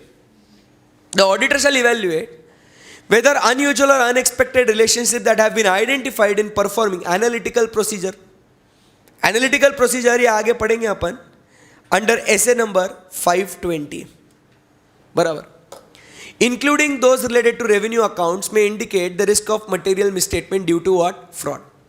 अब आप analytical procedure भी perform करेंगे। Analytical procedure is what basically, it is the study of relationships between two items. लिखा ना यार, रिलेशनशिप। सो 2 आइटम्स के बीच में क्या रिश्ता कहलाता है वो अपने को स्टडी करना है। और अगर ऐसा ऐसा होना चाहिए था बट वैसा वैसा हुआ है तो कहीं कुछ तो भी गड़बड़ है। बोलो यस और नो। ये रिलेशनशिप जो है ना, हम लोग स्टडी कर सकते हैं किसके बीच में, ऐसे में लिखा हुआ है 520 में, हम लोग ये स्टडी करते हैं फाइनेंशियल टू फाइनेंशियल, ठीक है। और दूसरा हम लोग स्टडी करते हैं between what, financial to non financial. मतलब अगर इनमें कहीं कुछ गड़बड़ नज़र आती है ना तो अपने को इंडिकेटर्स मिलते हैं, इंडिकेशन मिलते हैं कि यहाँ पे कुछ गड़बड़ है।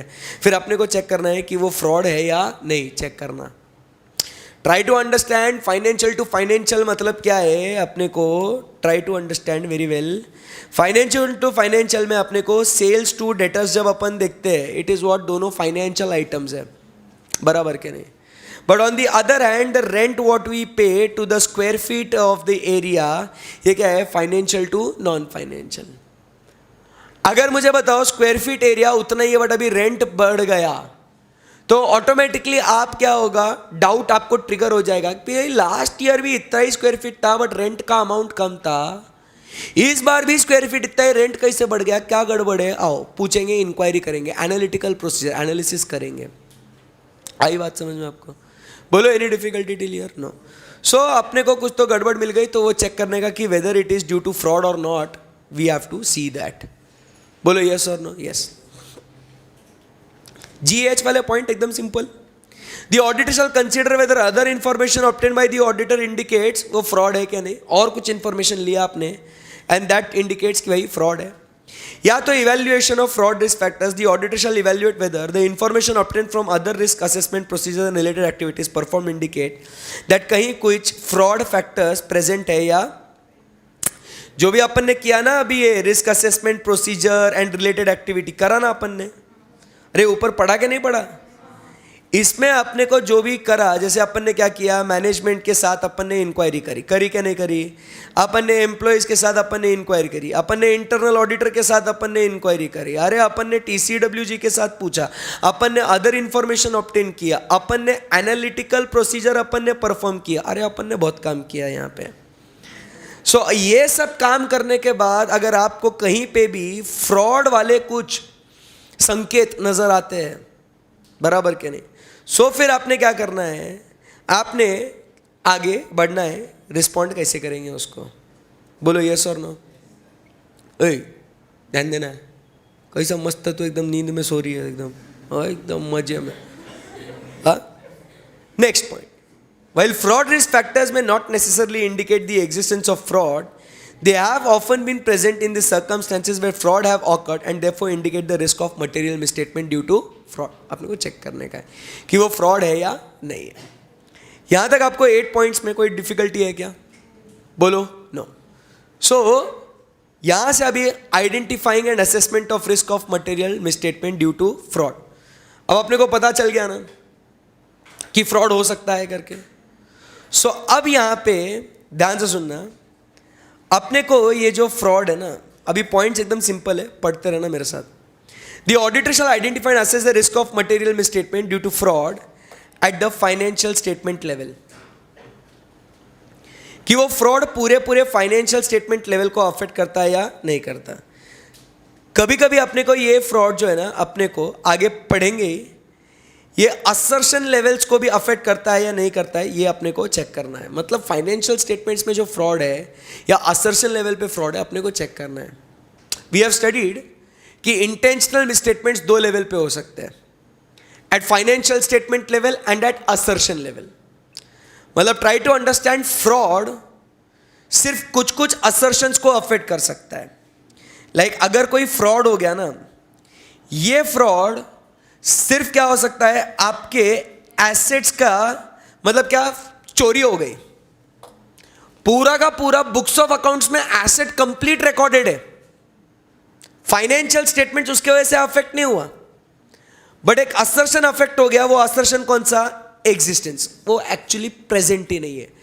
एसेट चोरी हो गया, बुक्स में दिख रहा है एसेट है, बट वो एसेट फिजिकली नहीं है, एग्जिस्टेंस वाला असर्शन अफेक्ट हो गया.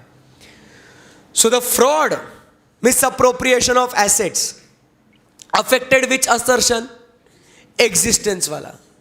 So fraud आपका हो सकता है at assertion level, या आपके जो fraud है ये पूरे फाइनेंशियल स्टेटमेंट्स को अफेक्ट करेगा, पूरा फाइनेंशियल स्टेटमेंट को.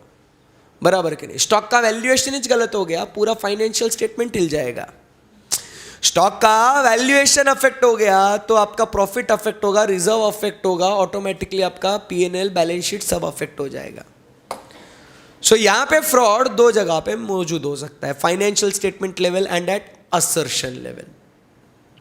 When identifying and assessing the misstatement due to fraud, the auditor shall, based on a presumption that there are risk of fraud in revenue recognition, evaluate which type of revenue transactions or assertion gives rise to risk. मतलब कहाँ पे risk है वो basically आपने identify करते रहना है. Point simple है वो. The auditor shall treat those assessed risk. assessed मतलब क्या, यहाँ पे आइडेंटिफाइड, ढूंढा है अपने, असेस किया है, due to fraud as significant risk. जो आपने रिस्क को ऑलरेडी ढूंढ लिया है, उन को अपन क्या ट्रीट करेंगे? The significant risk. आपको याद होगा, the risk that is because of fraud is considered as what? The significant risk. जैसे अपन ने अलग अलग एग्जाम्पल्स पढ़े हैं कि सिग्निफिकेंट रिस्क कहाँ पे हो सकती है? Because of fraud, because of related parties, because of what, the क्या, measurement in financial transactions, there is degree of uncertainty. याद है कुछ ऐसे पढ़ा था? कॉम्प्लेक्सिटी ऑफ ट्रांजैक्शंस है, change in economic accounting environment है. बोलो. हाँ. सो यहाँ पे वो हम लोग क्या करेंगे? उसको सिग्निफिकेंट रिस्क मानेंगे. सो यहाँ पे पॉइंट क्या है? Identification and assessment of risk of material misstatement. तो हम लोग को बस क्या आइडेंटिफाई करना है, असेस करना है कि वो फाइनेंशियल स्टेटमेंट लेवल पे है या असर्शन लेवल पे है. और अगर आपने वो फ्रॉड के वजह से असेस कर लिया तो वो जो रिस्क आएगी वो रिस्क होगी सिग्निफिकेंट. That's it. रिस्पॉन्ड करना है. एक बार पढ़िए उसको. Response to assess risk of material misstatement due to fraud, overall responses. ध्यान से पढ़िएगा इसको एक बार.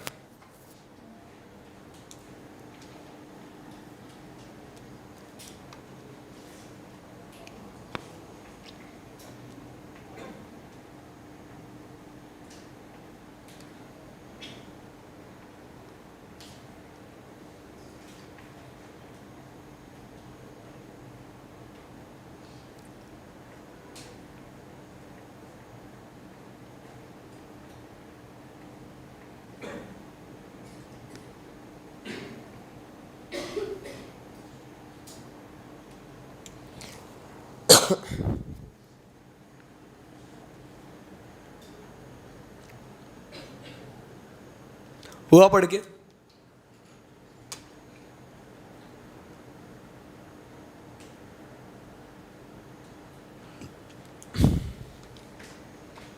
Guys, yes. सो क्या लिखा हुआ वहां पे? रिस्पॉन्स टू असेस रिस्क, मतलब अपने को ओवरऑल रिस्पॉन्स क्या करना है? फ्रॉड मिला है अपने को, अब अपनी रिस्पॉन्सिबिलिटी क्या है? अगर अपने को दिखता है कहीं ना कहीं कुछ फ्रॉड है तो होशियार लोगों को भेजना। अरे वो फ्रॉड को डिटेक्ट करने के लिए ऐसे लोगों को भेजो ना जिसको नॉलेज है करके।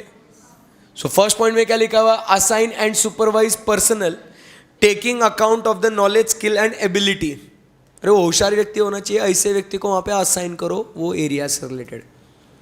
फिर अब वो सिग्निफिकेंट फ्रॉड हो सकता है तो इवैल्यूएट करो कि तुमने बराबर अकाउंटिंग प्रिंसिपल्स यूज करे ना इन रिस्पेक्ट ऑफ ट्रांजैक्शन। ये याद होगा आपको, अब भी बात करी थी, transactions which are what? Complex, जिसमें सब्जेक्टिव मेजरमेंट है। सो बराबर अकाउंटिंग पॉलिसीज यूज करे कि नहीं करे? अब सब्जेक्टिव मेजरमेंट्स मतलब क्या? लेट अस से for example about bad debts. Bad debts को मेजर करना ये मैटर है, सब्जेक्टिव है। तू बोलेगा वो अच्छा है डेटर, मतलब ही स्टिल गुड एंड रिकवरेबल। मैं बोलेगा no it is bad and irrecoverable. Subjective measurement है, रिस्क आई ना यहाँ पे। बोलो यस और नो। तुम बोलेगे एंटिटी का गोइंग कंसर्न वैलिड है, मैं बोलेगा नहीं है, सब्जेक्टिव मेजरमेंट है ना। सो वो मैटर में क्या है? सब्जेक्टिविटी है। और अगर वो मैटर कॉम्प्लेक्स है, बराबर के नहीं, मतलब क्या है? इंटर रिलेटेड कंपनीज के बीच में कोई ट्रांजैक्शंस है, कॉम्प्लिकेटेड है, उसका वो प्रॉफिट रिजर्व, बराबर, वो रिजर्व अपन निकालते हैं ना, मतलब वो दो कंपनीज के बीच में का प्रॉफिट, बराबर, वो कैसे एडजस्ट करने का, give take, loans, interest, not interest, बराबर, आर्म्स लेंथ प्राइस पे हुआ नहीं हुआ। अगर ये कॉम्प्लिकेटेड ट्रांजैक्शन है तो उसमें क्या है? रिस्क बहुत ज़्यादा है। सो अपन ने वो ट्रांजैक्शन से रिलेटेड जहाँ पे सब्जेक्टिव मैटर्स है या जो ट्रांजैक्शन एकदम कॉम्प्लेक्स है उससे रिलेटेड अकाउंटिंग पॉलिसीज बराबर है या नहीं है उसको इवैल्यूएट करने को बोलते हैं वो। एंड आखिरी पॉइंट क्या कहता है कि यू शुड इंक्लूड, इनकॉर्पोरेट का मतलब क्या है? इनकॉर्पोरेट का मतलब क्या है? You should include an element of unpredictability in your audit procedures. Like surprise check करो जाके। क्या करो? Surprise check. कैश को चेक करना ना, कभी पहले इन्फॉर्म मत करो क्लाइंट को कि हम चेक करने आ रहे कैश, स्टॉक, जो भी आपको चेक करना है। Do what? Surprise check. Surprise, हम आ गए, without any prior intimation. So they will be caught what? Red handed, क्या अगर कुछ गड़बड़ करते होंगे तो। सो ये अपना रिस्पॉन्ड होना चाहिए कि फ्रॉड एक्चुअली है या नहीं उसको पता करने के लिए। बात समझे क्या आप मेरी? बोलो हाँ या ना? हाँ। बी पॉइंट में क्या हुआ बेटा? इवैल्यूएट वेदर, पूरा पूरा पॉइंट पढ़ते हैं। इवैल्यूएट वेदर, इवैल्यूएट मतलब किसको बोल रहा है? अपने को। जो एंगेजमेंट टीम आपने यहाँ पे असाइन करी है ना, जिसको नॉलेज वगैरह है, अपन क्या बोल रहे हैं उसको कि भाई तू इवैल्यूएट कर। क्या इवैल्यूएट कर? कि जो भी whether the selection and application of accounting policies जो है ना, in respect to which matters related to subjective measurement. Example क्या दिया? Bad debts. या तो जो ट्रांजैक्शन कॉम्प्लेक्स है, कॉम्प्लेक्स में क्या बोलूं मैं यहाँ पे तेरे को? कॉम्प्लेक्स में एग्जाम्पल क्या दिया? कॉम्प्लेक्स ट्रांजैक्शन मतलब जो इंटर कंपनी ट्रांजैक्शन होंगे, बराबर कि नहीं, मतलब रिलेटेड पार्टीज ट्रांजैक्शन से इंटर कंपनी। तुमसे हम तुम्हें कुछ दे रहे हैं, तुम हमसे कुछ ले रहे हो, उसमें प्रॉफिट है, तुम्हारा लाइबिलिटी है, तुम्हारी एसेट है, रिसीवेबल, पेएबल है कुछ। So this are the complex transactions. So हमें क्या करना है? इवैल्यूएट करना है भाई कि वो जो अकाउंटिंग पॉलिसीज बराबर है क्या नहीं, और उनमें कुछ इंडिकेशंस तुम्हें मिलते हैं क्या कि फ्रॉड वगैरह कुछ है क्या नहीं है। So indicative of fraudulent financial reporting resulting from the management's what effort to manage earnings. Management कुछ तो भी गड़बड़ करेगा, बराबर। वो याद है आपको कॉटन कैंडीज वाला एग्जाम्पल? हेलो, आपको याद है कॉटन कैंडीज वाला एग्जाम्पल? 5000 कैंडीज, बराबर, at the rate of 25, 20, 15। Management is trying to do what? Manage the earnings. आई बात समझ में आपको? सो यहां पे ऐसे कुछ मैनेजमेंट क्या कर सकता है? कॉम्प्लेक्स ट्रांजैक्शन को, अभी जिनको नहीं समझ में आ रहा है मैं आपको बताता हूं। अब बैड डेट, अब अगर जानबूझ के अगर गुड डेट्स को बैड डेट्स अगर बता देंगे तो क्या हो जाएगा? प्रॉफिट कम हो जाएगा ना, टैक्स कम भरना पड़ेगा, बराबर। जानबूझ के जो अपनी रिलेटेड एंटिटी है, इंटर कंपनी ट्रांजैक्शन है, उसको क्या करेंगे, कम दाम में बेचेंगे उसको या ज़्यादा प्राइस पे बेचेंगे उसको, बराबर के नहीं। सो ऐसा कुछ मैनेजमेंट कर सकती है। तो उससे रिलेटेड जो तुम्हारे अकाउंटिंग पॉलिसीज है, वो अकाउंटिंग पॉलिसीज बराबर है क्या नहीं, वो तुमको चेक करना है, ये तुम्हारा रिस्पॉन्स होगा। तो तुमको अगर कहीं कुछ फ्रॉड मिलता है तो तुम्हारा रिस्पॉन्ड क्या होना चाहिए एज एन ऑडिटर। तुम सोचो ना, मैं अगर चार्टर्ड अकाउंटेंट है, मुझे कहीं कुछ दिखता है यहाँ पे कुछ फ्रॉड है, तो उसको टैकल करने के लिए, उसके ऊपर रिस्पॉन्ड करने के लिए, उसके ऊपर रिएक्ट करने के लिए मैं क्या करेगा, सबसे पहले भाई ऐसे लोगों को भेजूंगा ना जो होशियार है, जिनके पास स्किल है, टैलेंट है, जो इसको टैकल कर सकते हैं। नंबर 2, यहाँ पे फ्रॉड मोस्टली कहाँ होएगा, जो मैटर कॉम्प्लेक्स है, बराबर के नहीं, जो मैटर्स में सब्जेक्टिव डिसीजंस आ सकते हैं, बराबर के नहीं। सो मैनेजमेंट उसको क्या करेगा, अपने फेवर में करेगा। सब्जेक्टिव डिसीजंस है ना, बराबर के नहीं। तो सब्जेक्टिव डिसीजंस हमेशा कोई कैसे लेगा, आप भी अगर कोई आपको डिसीजन लेने बोला तो आप कैसा डिसीजन लेंगे, जो डिसीजन आपके फेवर में होगा वो डिसीजन लोगे ना, बराबर। बट वो अप्रोप्रिएट होना चाहिए, बराबर के नहीं, keeping in mind the accounting policies. तो मैं वहाँ पे उस व्यक्ति को जाके बोलेगा कि वो जो कॉम्प्लेक्स ट्रांजैक्शंस है, जहाँ सब्जेक्टिव मैटर्स है, उसमें जो भी अकाउंटिंग पॉलिसी सिलेक्ट करिए ना, वो भाई बराबर है क्या नहीं चेक कर ले, नहीं तो वहाँ पे कुछ फ्रॉड हो सकता है क्या नहीं, वो तो एस्टैब्लिश कर, बराबर कि नहीं। Second point. और थर्ड पॉइंट में क्या कहता है, ये सब जो भी तू ऊपर करेगा ना, उसके अंदर क्या होना चाहिए, एक element of unpredictability, surprise check होना चाहिए कि उनको अपन रेड हैंड पकड़ सके फ्रॉड करते वक्त, बराबर के नहीं, तब मजा आएगा, ये अपना रिस्पॉन्ड होगा, ये response. So that is the overall response.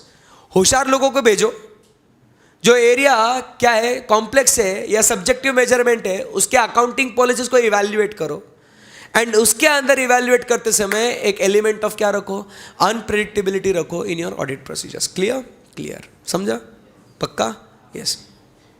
Then अब यहां पे आपने ये पूरा का पूरा जो काम किया, ये जो आपका रिस्पॉन्स था, ये किसके लिए रिस्पॉन्स था, ये ओवरऑल रिस्पॉन्स था। नॉर्मली आप ऐसा काम करेंगे कि अगर आपको फ्रॉड मिला एट फाइनेंशियल स्टेटमेंट लेवल, तो आप क्या काम करेंगे। अब यहां पे आपके audit procedure responsive to assessed risk found at which level, assertion level. आपको मालूम है ना, अलग अलग टाइप के असर्शंस होते हैं इस दुनिया में, बराबर। सो असर्शन क्या क्या हो सकता है, असर्शन मतलब क्या कि एक यूजर फाइनेंशियल स्टेटमेंट्स को देखते हुए क्या क्या इंटरप्रेट करेगा, क्या क्या असर्ट करेगा, क्या क्या बोलेगा। जैसे अगर कैश को मद्देनजर रखते हो, वो क्या बोलेगा कि जो भी कैश तुमने रिकॉर्ड करी है वो क्या है, कंप्लीट है, बराबर। ये जो कैश है ये कंपनी का क्या है, राइट है। सो ऐसा अपन अलग अलग टाइप के क्या होते हैं बच्चों, असर्शंस होते हैं। सो राइट एंड ऑब्लिगेशंस, फिर उसके बाद ये पर्टेन करता है एंटिटी को, it belongs to the entity. फिर उसके बाद ये प्रॉपरली क्या किया गया है, प्रेजेंट किया गया है। फिर ये करेक्ट वैल्यू पे रिकॉर्ड करा गया है, मेजरमेंट। फिर ये कैश उतना उस तारीख पे 31 मार्च को था, और इसका वैल्यूएशन अगर स्टॉक वगैरह का है। So these are the different different assertions that come into picture. बोलो यस और नो, यस। सो कहीं पे भी अपने को कोई भी एरिया में आपको कोई भी असर्शन पे फ्रॉड आपको मिल सकता है। जैसे मैंने आपको एग्जांपल दिया कि कैश की अगर बात करें तो कैश उतना बुक्स में रिकॉर्ड किया, बट जब हम फिजिकली चेक करने गए कैश को, उतना कैश वहाँ पे नहीं था। एग्जिस्टेंस वाले असर्शन में प्रॉब्लम है सर, फ्रॉड दिख रहा है सर हमको एट द एग्जिस्टेंस लेवल, बराबर के नहीं। एसेट्स वगैरह सब कुछ सर बराबर है, बट उसका जो डेप्रिसिएशन चार्ज करना था ना सर, वो डेप्रिसिएशन बराबर से चार्ज नहीं किया, वैल्यूएशन में प्रॉब्लम है सर, बराबर के नहीं। कभी कभी क्या हो सकता है कि सर एक्सपेंडिचर किया, सर वो कैपिटल एक्सपेंडिचर था, बट उसको बताया क्या, रेवेन्यू एक्सपेंडिचर, प्रेजेंटेशन में प्रॉब्लम। सर प्रीपेड एक्सपेंस था सर, वो इस साल रिकॉर्ड नहीं करना था, वो अगले साल करना था, बट इस साल कर दिया, मेजरमेंट में problem. So fraud can be done, मतलब अभी फ्रॉड कैसे, इंटेंशनली जानबूझ के किया है ये, बराबर के नहीं। And it can happen where, at the assertion level also, बोलो यस और नो? यस. एक एरिया के असर्शन पे भी हो सकता है. सो आपने क्या करना है, you shall design and perform the further audit procedures, बराबर, कि in responsive to the assess risk of material misstatement due to fraud. आपने फर्दर ऑडिट प्रोसीजर परफॉर्म करने हैं कि ये गलती क्यों आ रही है, उसके बारे में एविडेंस आप लो कि सही में वो मिसस्टेटमेंट है या नहीं है. आगे ऑडिट प्रोसीजर्स. अब अपने को ऑडिट प्रोसीजर्स दो रिलेशन में मिले रिस्पॉन्सेस, एक फाइनेंशियल स्टेटमेंट लेवल पे, एक असर्शन लेवल पे. अब अपने को दिखना है रिस्पॉन्स अगर मैनेजमेंट ने कंट्रोल्स को ओवरराइड किया है तो. क्योंकि अगर मैनेजमेंट ने कंट्रोल्स ओवरराइड किया है तो मतलब जानबूझ के मैनेजमेंट ने कंट्रोल्स को ओवरराइड किया है, और कंट्रोल्स को जानबूझ के ओवरराइड किया मतलब उन्होंने कुछ तो भी फ्रॉड किया है. सो उससे भी रिएक्ट करना है. मतलब अपने को रिस्पॉन्स दैट इज रिएक्ट जो करना है तीन अलग लेवल पे. एक कंप्लीट फाइनेंशियल स्टेटमेंट लेवल पे, दूसरा एट असर्शन लेवल पे, तीसरा कंट्रोल्स को अगर ओवरराइड किया है तो कंट्रोल्स को भी अपने को क्या करना है, रिस्पॉन्ड करना है, रिएक्ट करना है कि आपने कंट्रोल्स को ब्रेक किया है मतलब आपने कुछ फ्रॉड किया है वहां पे. आई बात समझ में? यस. मैं चाहता हूं आप लोग ये वापस से एक बार 3 पॉइंट्स आप पढ़े अच्छे से.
ओ बोलो ना.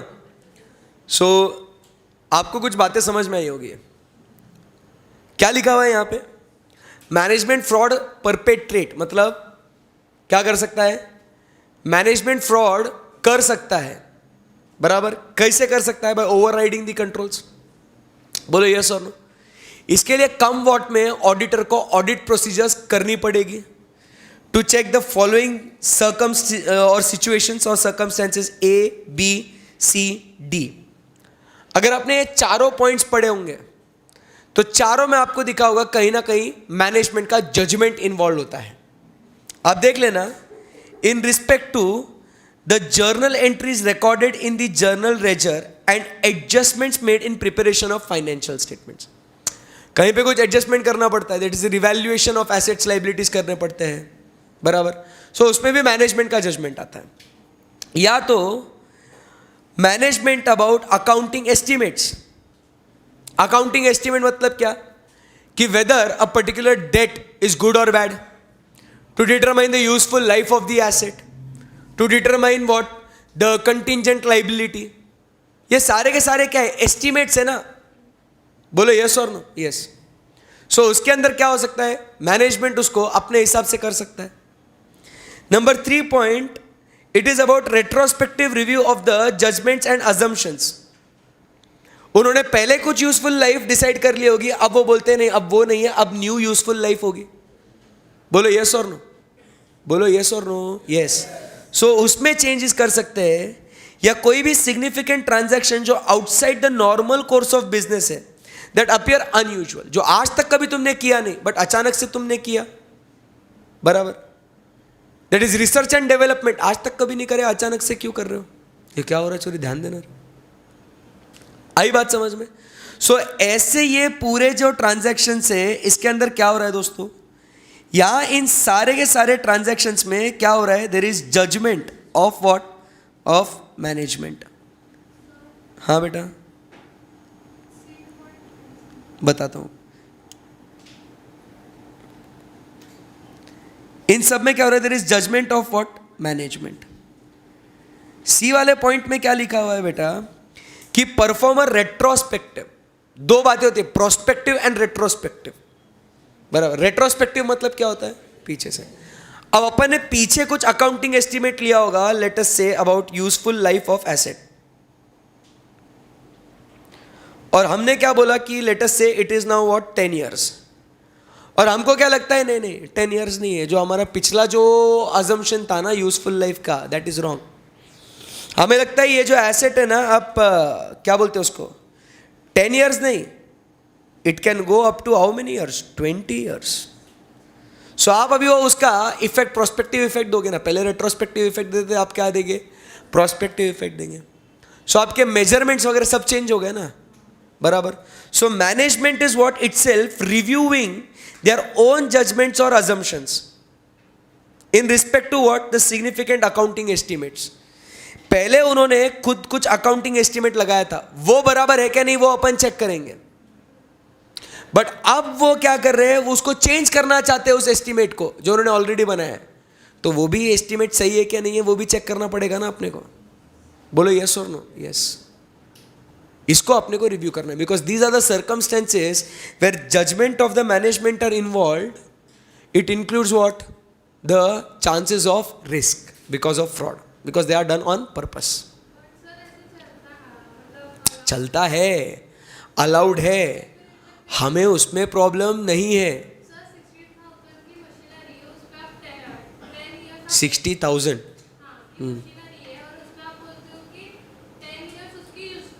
हाँ.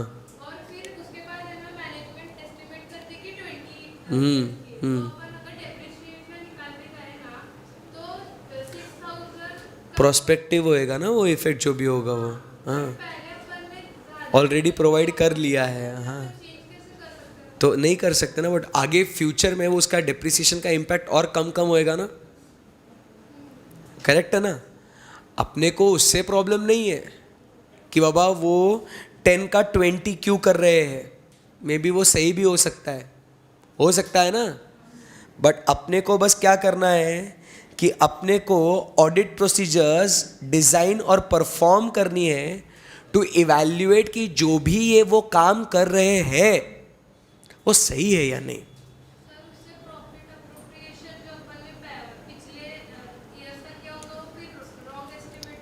नहीं होगा बेटा. Try to understand. तुम बात नहीं समझ रहे हो. तुम, मैं जहां पहुंचना चाहता हूं तुम वहां नहीं पहुंच रहे हो. तुम प्रॉफिट एंड लॉस अकाउंट में अटके हुए हो. सही है ना. मेरी बात को समझना. सब लोग एकदम ध्यान से सुनो. सी, फाइनेंशियल स्टेटमेंट्स बनते हैं ना. हाँ, उन फाइनेंशियल स्टेटमेंट्स के अंदर बहुत सी चीज़ें होती है जिसके अंदर अकाउंटिंग एस्टिमेट्स हम लोग कंसिडर करते हैं. It can be in respect to contingent liability, depreciation, useful life, बहुत सारी चीज़ें होती है जहाँ पे एस्टिमेट्स हम लोग यूज़ करते हैं. सी, पॉइंट व्हाट इज दैट कि जो एस्टिमेट आप यूज़ कर रहे हो, जो एस्टिमेट आप लगा रहे हो, क्या वो एस्टिमेट अप्रोप्रिएट है या नहीं. बराबर कि नहीं. एज एन ऑडिटर आपको वो चेक करना है. बराबर. आपको उसका रीजनेबलनेस चेक करना है. पॉइंट क्लियर है. सो वो एस्टिमेट बराबर है या नहीं वो चेक करते हैं हम लोग बी वाले पॉइंट में. देखो क्या लिखा हुआ है. Review the accounting estimate for basis and evaluate whether the circumstances producing the bias if any represent the risk of material misstatement. क्योंकि अगर वो estimate, since it is a subjective matter, it is a judgement of the management, there may be what? Bias. बराबर के नहीं. कि they may put such accounting estimate in their favor, barabar, which will show that their performance is good when actually it is not. Correct hai? So we need to as an auditors evaluate whether that accounting estimate is appropriate or not. Point number 1. Barabar. We establish that it is okay. In future maybe some events may come across that may indicate that there is a change, there is a need to change that accounting estimate. हो सकता है ना. बोलो yes or no. So again the point over here is okay, you change, we don't have any issue. उसका effect आप retrospective नहीं दोगे, prospective दोगे, ये भी हमको मालूम है. हमें उसमें भी कोई दिक्कत नहीं है, बट जो रिवाइज एस्टिमेट आप जो सिलेक्ट कर रहे हो अपने को वापस वो भी तो देखना पड़ेगा ना कि वो रिवाइज एस्टिमेट वो अप्रोप्रिएट है या नहीं है, बराबर कि नहीं? Because that revise estimate again may be include what bias, बोलो यस और no. So that is what we are checking. जैसे बी वाले पॉइंट में हम लोग एस्टिमेट देख रहे थे वो सही है क्या नहीं, सी वाले पॉइंट में हम लोग क्या देखते हैं कि जो रिवाइज एस्टिमेट किया हुआ है वो रिवाइज एस्टिमेट भी अप्रोप्रिएट है या नहीं. We need to establish that. We are not talking about how it will affect the profit and loss और नॉट. आई बात समझ में? अब क्लियर हुआ? एंड डी वाले पॉइंट में क्या लिखा हुआ है कि अगर कोई transaction outside the normal course में हुआ है तो. सो पॉइंट्स क्या क्या है यहाँ पे? फर्स्ट पॉइंट, हम लोग कहते हैं मैनेजमेंट इंटरनल कंट्रोल्स को ओवरराइड करके फ्रॉड कर सकता है. इसके लिए हमने कुछ भी हो जाए ऑडिट प्रोसीजर्स परफॉर्म करके चेक करना है. नंबर 1 पॉइंट क्या, फर्स्ट पॉइंट क्या कहता है? बोलो ना, अरे तुम पढ़ ही नहीं रहे हो. Journal entries which are transferred to general ledger requiring adjustments, वो बराबर है क्या नहीं. Number 2, estimates, revise estimates and unusual transactions. It is in respect to response to management overriding the controls. And third point, bullet point क्या कहता है कि फिर ये सब काम करने के बाद you also have to determine कि और कुछ एक्टिविटी करने की जरूरत है या नहीं.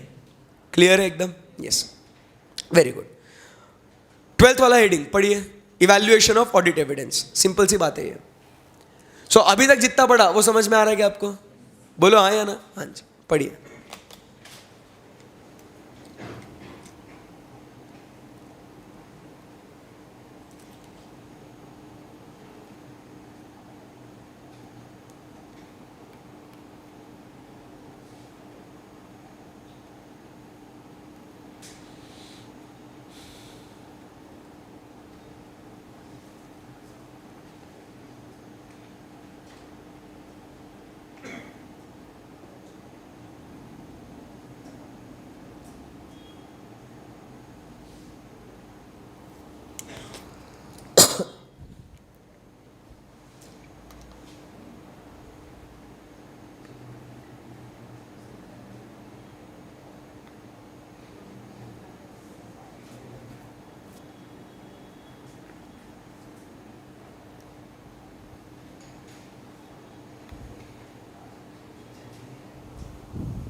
कुछ समझ में आया आपको? बोलो ना. सो क्या लिखा हुआ है? अब जैसे इवैल्यूएशन ऑफ ऑडिट एविडेंस, अब ये पूरा एक्टिविटी अपन ने रिस्पॉन्स कर लिया. अब यहां पे आपने ऑडिट एविडेंस को ऑब्टेन किया है. सो यहां पे अब ऑडिट एविडेंस में आप क्या क्या करोगे? फर्स्ट पॉइंट, अगर आपने एनालिटिकल प्रोसीजर्स आपने परफॉर्म करी है, analytical procedures at the overall conclusion stage में, जब ओवरऑल रिव्यू करते हैं उस टाइम पे क्या होता है दोस्तों? ट्राई टू अंडरस्टैंड कि हमने ऑडिट कर लिया पूरा और हमें कुछ रिजल्ट मिला, और एनालिटिकल प्रोसीजर्स करने के बाद हमें लगता है वैसा होना चाहिए था. सो हमें ऑडिट करके ऐसा मिला है, एनालिसिस करके वैसा मिला है. बोलो यस और नो? यस. एग्जाम्पल, पूरा ऑडिट करने के बाद स्टॉक का पोजीशन हमको कुछ एक्स अमाउंट मिलता है या एक्स क्वांटिटी मिलती है, बट जब हम लोग एनालिटिकल प्रोसीजर्स परफॉर्म करते हैं by comparing what the sales to purchases and the closing stock, बराबर के नहीं, वी गेट कि यार उतना स्टॉक होना चाहिए था, बराबर के नहीं. सो पूरा ऑडिट करके यार ये एक्स अमाउंट मिला है, बट अपने को लगता है नहीं वाई अमाउंट होना चाहिए. सो ओवरऑल कंक्लूजन में we find that there is what certain unrecognised risk of material misstatement. उसको भी इवैल्यूएट करना पड़ेगा. दैट इज पॉइंट कि whether it indicates a fraud और not, we have to evaluate. Number 2 point, अगर वो misstatement indicative है, मतलब वो संकेत देता है, इंडिकेशंस देता है कि there is a fraud, we will evaluate what its implications, कि इसका इंपैक्ट क्या हो सकता है. अगर वो एक्स अमाउंट का स्टॉक दिख रहा है बट एक्चुअली वाई अमाउंट का होना चाहिए था. तो difference between X and Y, is it major, is it materially affecting the financial statements, अपने को इवैल्यूएट करना है. नेक्स्ट पॉइंट, अगर ये फ्रॉड में सीनियर मैनेजमेंट इन्वॉल्व है,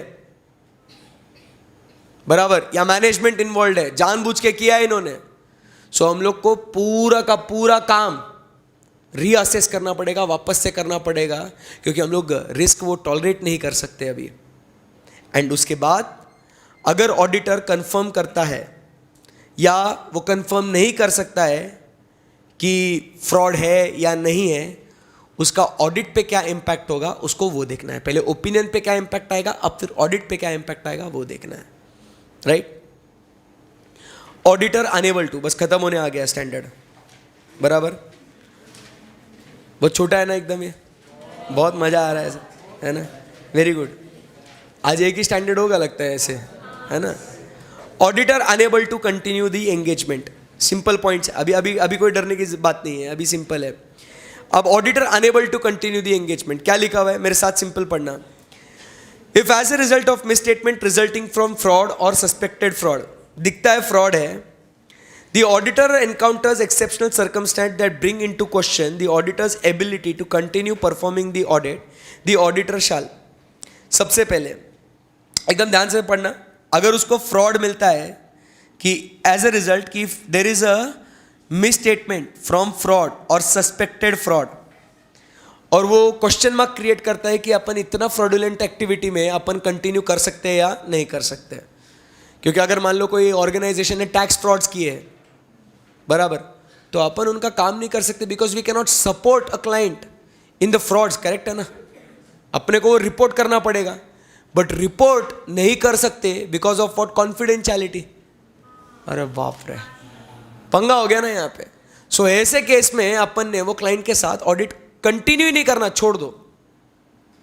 देखो क्या हुआ यहाँ पे, मैनेजमेंट ने कोई टैक्स का फ्रॉड किया है, बराबर के नहीं, और अपन ये टैक्स के फ्रॉड में क्या इनको सपोर्ट कर सकते हैं क्या, नहीं.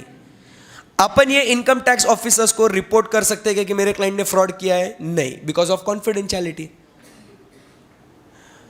अगर वो 143 सबसेक्शन 12 होता ना, तो रिपोर्ट करना पड़ता था सीजी को 1 करोड़ के ऊपर वाले. बट मैं जानबूझ के एग्जांपल में कौन सा फ्रॉड लिया, टैक्स फ्रॉड. और ऐसा मेरे ऊपर कोई ड्यूटी नहीं है टैक्स फ्रॉड्स को रिपोर्ट करने की इनकम टैक्स एक्ट में, कि वो तुम्हारा क्लाइंट टैक्स पूरा भर रहा है या नहीं भर रहा, बराबर के नहीं. So I can not report because of what, confidentiality. तो ना मैं उसको सपोर्ट कर सकता, ना मैं रिपोर्ट कर सकता है. सो ऐसे केस में what will I do, I will not continue with this engagement, I will not continue with the engagement. मैं ऑडिट ही नहीं करेगा ना. So it is casting a doubt on the ability to continue performing the audit, बराबर के नहीं. सो इसके लिए ऑडिटर शाल क्या करेगा, determine the professional and legal responsibilities applicable in the circumstances, including whether there is a requirement for the auditor to report to the persons who made the audit appointment in some case or to regulatory authorities. अपने को किसी को report करना है क्या, ये अपने को एस्टैब्लिश करना है, बराबर. और अगर नहीं हो पाता तो अपन क्या करेंगे, अप्रोप्रिएट है क्या छोड़ देने का, ये अपने को चेक करना है. And if the auditor withdraws, बराबर, तो वो अप्रोप्रिएट लेवल ऑफ मैनेजमेंट या TCWG से इंटरैक्ट करेगा कि मैं क्यों छोड़ के जा रहा हूँ, बराबर के नहीं. और अप्रोप्रिएट पर्सन्स को वो क्या करेगा, रिपोर्ट भी करेगा. कहानी सिंपल है. मतलब क्या करना है, पहले मैं तो कंटिन्यू नहीं कर सकता, फिर मेरी लीगल रिक्वायरमेंट क्या है उसको चेक करो, बराबर, छोड़ दूंगा. TCWG या मैनेजमेंट को उसके रीजंस बताऊंगा क्यों छोड़ रहा हूँ मैं, और प्लस मेरी कोई लीगल रिक्वायरमेंट है क्या कि अगर मैं विड्रॉल दे रहा हूं तो, सो उसको मुझे वो भी पूरा करना पड़ेगा. अब आपको ये याद आता होगा section number 140 subsection 2, auditor's duty in case of resignation. So वो आपको कोई भी लीगल अथॉरिटी को, आपको रेगुलेटरी अथॉरिटीज को बताना है तो आप बता दीजिएगा. समझा नहीं समझा. उसके अंदर आप बताते हो ना ROC, कंपनी, और अगर ये गवर्नमेंट ऑडिटर है तो CA&AG. याद है ना आपको. तो आपने वो डिटरमाइन करना है, सिंपल सी बात है. खत्म. मैनेजमेंट रिप्रेजेंटेशंस, आपको मालूम है what is management representation? Management representation is what it acts as an audit evidence, बराबर के नहीं? But it is not sufficient and appropriate audit evidence, ठीक है ना? So auditor uses management representation to support other audit evidences. जो और दूसरे audit evidences लिए ना, उसको सपोर्ट करने के लिए ऑडिटर क्या करता है? मैनेजमेंट रिप्रेजेंटेशंस लेता है, बराबर? अब ये जो मैनेजमेंट रिप्रेजेंटेशन अपन एज एन ऑडिटर लेते हैं ना, वो किसके लिए लेते हैं? क्या कहा था? To support other audit evidences. तो इसके लिए अपन ने ये किससे लेने चाहिए? ऐसे व्यक्ति से who are responsible for preparation of financial statements, जो इन्वॉल्व है फाइनेंशियल स्टेटमेंट्स बनाने में, उससे हमने ये रिप्रेजेंटेशंस लेने चाहिए, ये जानने के लिए कि क्या उन्होंने उनकी रिस्पॉन्सिबिलिटी पूरी श्रद्धा, निष्ठा और ईमानदारी के साथ निभाई है या नहीं, बराबर? और फिर उनका रिप्रेजेंटेशन मिलने के बाद अपने को पता चलता है कि उन्होंने अगर कुछ गलत बोला है तो again it indicates that there is what certain fraud in it. पढ़ेंगे इसको, पढ़ो आप।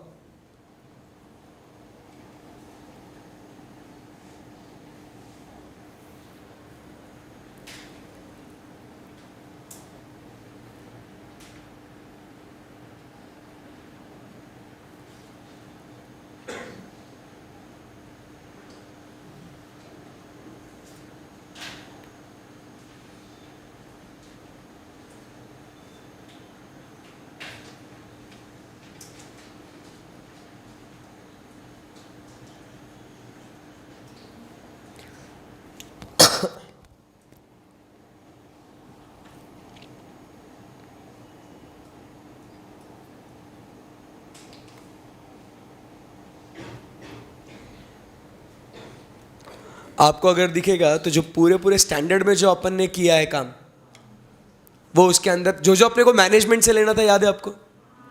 We inquired with the management कि तुमने रिस्क असेसमेंट प्रोसेस कैसे किया। सो उसमें आप वो क्या बताएंगे? वो कि हमने जो रिस्क असेसमेंट प्रोसेस किया उसके रिजल्ट्स क्या है, वो आपको बता रहे हैं। हमें जो फ्रॉड के बारे में नॉलेज है वो हमने आपको बताया, बराबर के नहीं? जो अलीग्ड फ्रॉड है उसके बारे में हमने आपको बताया, वो रिटन रिप्रेजेंटेशंस के अंदर देंगे, because it is used to what? Support other audit evidences. तो पहले मैनेजमेंट से ये लिख के लेंगे अपन, और फिर अपन और अपने ऑडिट एक्टिविटी करेंगे। सो जो ऊपर अपन ने पढ़ा था ना, क्या बात है कि हम लोग मैनेजमेंट से इंक्वायरी करेंगे। सो वो मैनेजमेंट से जो इंक्वायरी करेंगे और उनसे जो जवाब मिलेंगे, वो जवाब हम लोग किसके थ्रू लेंगे? By way of written representation. लिख के दो तुम ये सब। आई बात समझ में? यस। कम्युनिकेशन विद TCWG, पढ़िए इसको, सेम पॉइंट्स मिलेंगे आपको।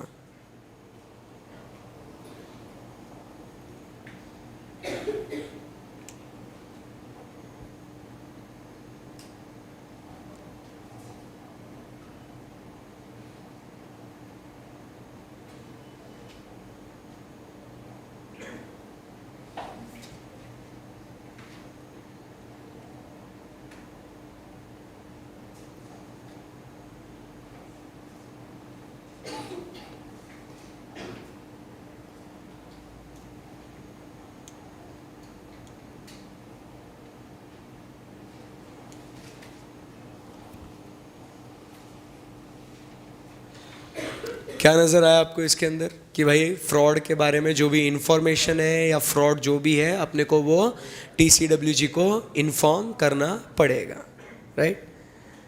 रेगुलेटरी या इन्फोर्समेंट ऑथोरिटीज़, अगर आपको रिस्पॉन्सिबिलिटी है आपके ऊपर तो आप ये रिपोर्ट करिएगा, बट अगर आपके वो रिस्पॉन्सिबिलिटी नहीं है, बराबर, तो आप ज़बरदस्ती नहीं कर सकते, बिकॉज ऑफ व्हाट?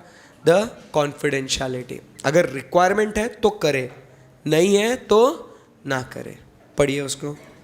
और लास्ट वाला पॉइंट, डॉक्यूमेंटेशन भी पढ़ लीजिएगा। ये सारी बातें आपको क्या करनी है? डॉक्यूमेंट करनी है।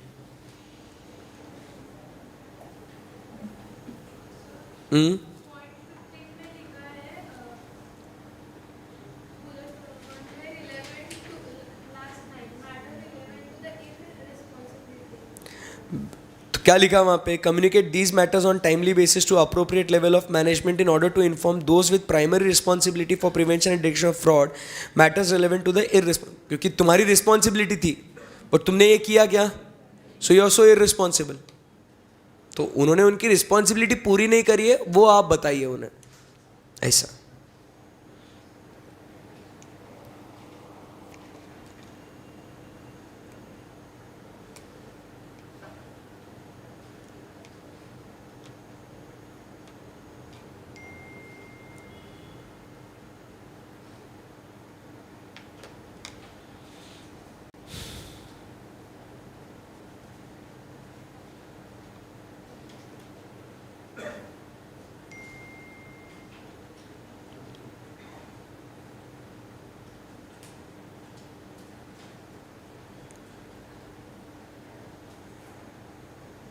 और डॉक्यूमेंटेशन में आप देखोगे पूरा जितना भी अपन ने काम किया ना अभी तक, सारी चीज़ें उन्होंने वो रिपीट करी है।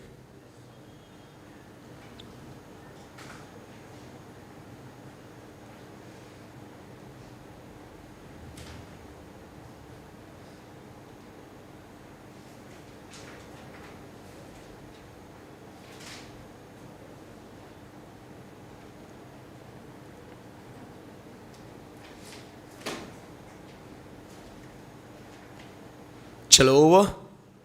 सो क्या हम लोग इसकी समरी बना सकते हैं क्या? जरूरी है क्या? नको बनाएंगे ना?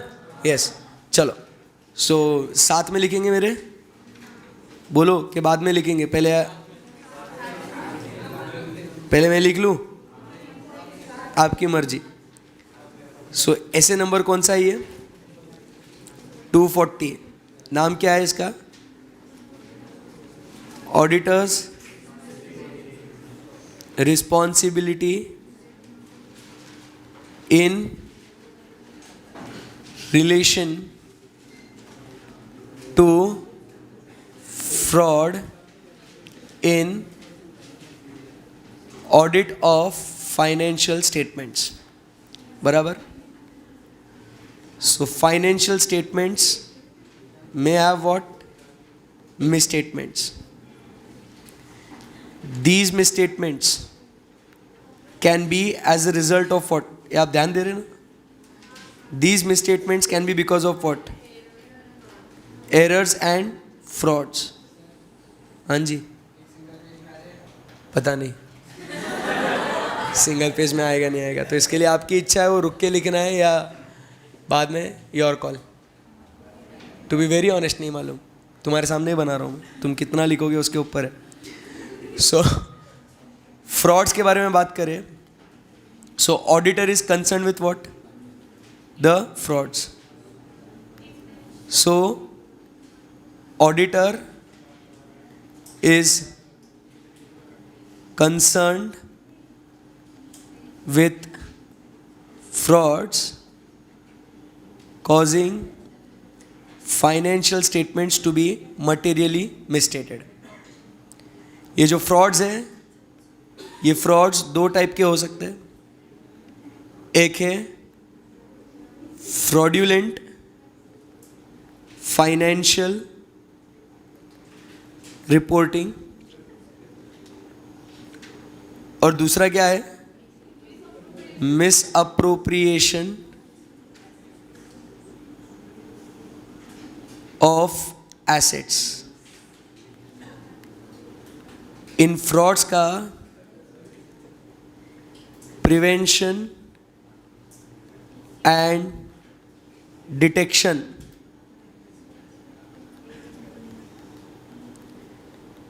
is the primary responsibility of those charged with governance and management. Auditor's responsibility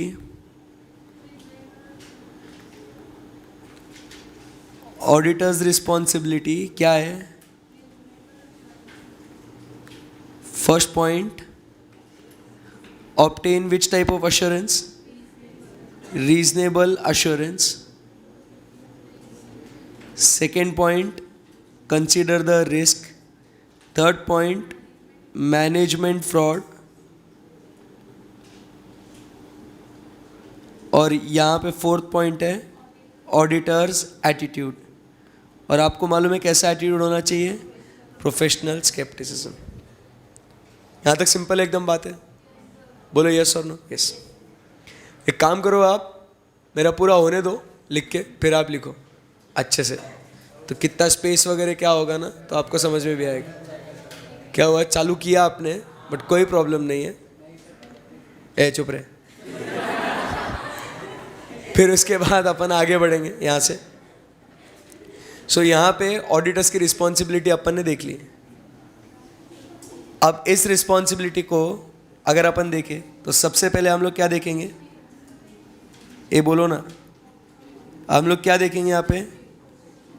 objective. सो अपना क्या ऑब्जेक्टिव है यहाँ? आप बोलेंगे क्या? First, identify and assess the risk of, ये टाइम पास मत करो रे, identify and assess the risk of material misstatement। Second point क्या कहता है? obtain sufficient and appropriate audit evidence। अरे हीरो चुप ना।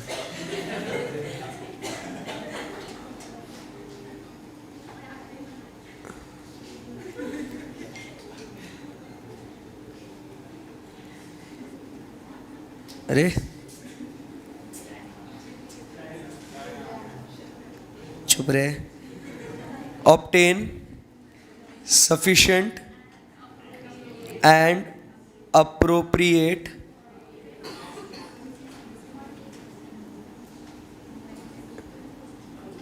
इसकी ऐसी की तैसी। Obtain sufficient and appropriate audit evidence. And third point क्या है? Determine appropriate response. Respond appropriately, determine appropriate response, एक ही चना। ठीक है, determine appropriate response. Okay, clear है यहाँ तक एकदम? यस। फिर अब इसको, इन ऑब्जेक्टिव्स को अचीव करने के लिए what we have is the requirements. So requirements में हम लोग सबसे पहले क्या करेंगे? Step by step. So first हम लोग क्या करेंगे? We will maintain an attitude of what? Professional scepticism. साथ ही साथ there will be what? Discussion between engagement team members. बोलो यस और no. Discussion of engagement team. ठीक है, ये होने के बाद अपन आगे बढ़ेंगे। And what we will do is we will start with the risk assessment process.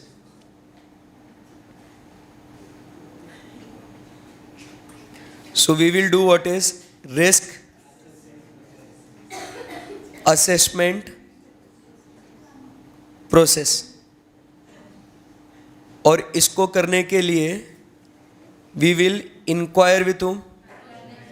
बोलो। So we will inquire with two people। कौन है ये? So एक है मैनेजमेंट और दूसरे है दोज चार्ज्ड विद गवर्नेंस। सही जा रहे हैं अपन एकदम? सो इनसे हम लोग क्या करेंगे? इंक्वायरी करेंगे। यहाँ तक कोई दिक्कत है? नहीं। और साथ ही साथ रिस्क असेसमेंट प्रोसेस के साथ हम लोग क्या करेंगे? We will do what? Analytical procedures. So analytical procedures perform करेंगे। सो हम लोग को क्या मिलेगा? We will get the unusual or unexpected unexpected relationships. ठीक है, सो यहां तक अपनी बात हो गई. फिर अब इसके आगे क्या करना है? फिर ये अनयूजुअल अनएक्सपेक्टेड रिलेशनशिप वगैरह मिल गया, फिर क्या करना अपने को? We will obtain what? Other information also.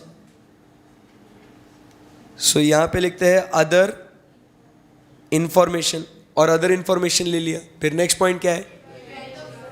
हाँ, फिर इस सारी कहानी के बाद at the end of the day what we do is evaluate the fraud risk factors. और यहां पे अपना खत्म हो जाता है क्या? नहीं, और एक पॉइंट बाकी है. इसके अंदर ये खत्म हो गया ना, 8 पॉइंट्स खत्म हो गए ना. हाँ, सो ये अपन ने काम किया, ये रिक्वायरमेंट थी. और अब ये एक्टिविटी होने के बाद इवैल्यूएट फ्रॉड रिस्क फैक्टर्स. सो अब अपने को फ्रॉड जो है ये अपने को 3 लेवल पे मिलेगा. समझ में आ रहा है आपको मैं क्या बोल रहा हूँ? सो अब जो ये फ्रॉड जो है अपने को अब ये 3 लेवल पे मिलेगा. वो 3 लेवल कौन से है? एक तो ये आपको फाइनेंशियल स्टेटमेंट लेवल पे मिलेगा. आपको स्ट्रक्चर समझ में आ रहा है कैसे अपन बना रहे हैं? सो एट फाइनेंशियल स्टेटमेंट लेवल. दूसरा है at the assertion level. And तीसरा है when the management overrides the internal control. When the management overrides the internal controls. अब यहाँ पे व्हेन फाइनेंशियल स्टेटमेंट लेवल पे है, सो अपने को क्या करना है? फर्स्ट बहुत भारी लोगों को वहाँ पे असाइन करना है. Assign what? The important word क्या है वहाँ पे? असाइन, कुछ भी बोल रहे हैं.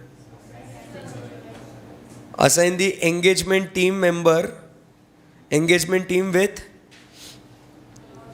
Skill, capability, ability etcetera. ठीक है. फिर उसके बाद सेकंड उसने क्या करना चाहिए? इसने इवैल्यूएट क्या करना चाहिए? Accounting policies. किससे related? In relation to complex and subjective matters. And third में there should be what? Incorporate unpredictable audit procedures. Chart बना रहे तो पूरा पूरा नहीं लिखेंगे ना, है ना? Unpredictable audit procedures. Assertion level पे हम लोग क्या क्या करेंगे? ये कुछ याद है क्या आपको? असर्शन लेवल पे क्या करेंगे? First design and perform audit procedures. So first हम लोग यहां पे लिखेंगे design and perform audit procedures. हाँ, उसके बाद हाँ इतना ही है. ठीक है. सो इतना लिखने का अपने को बस खत्म. और फिर अब ओवरराइड्स इंटरनल कंट्रोल में इसमें अपने को क्या करना है? फर्स्ट क्या? मैनेजमेंट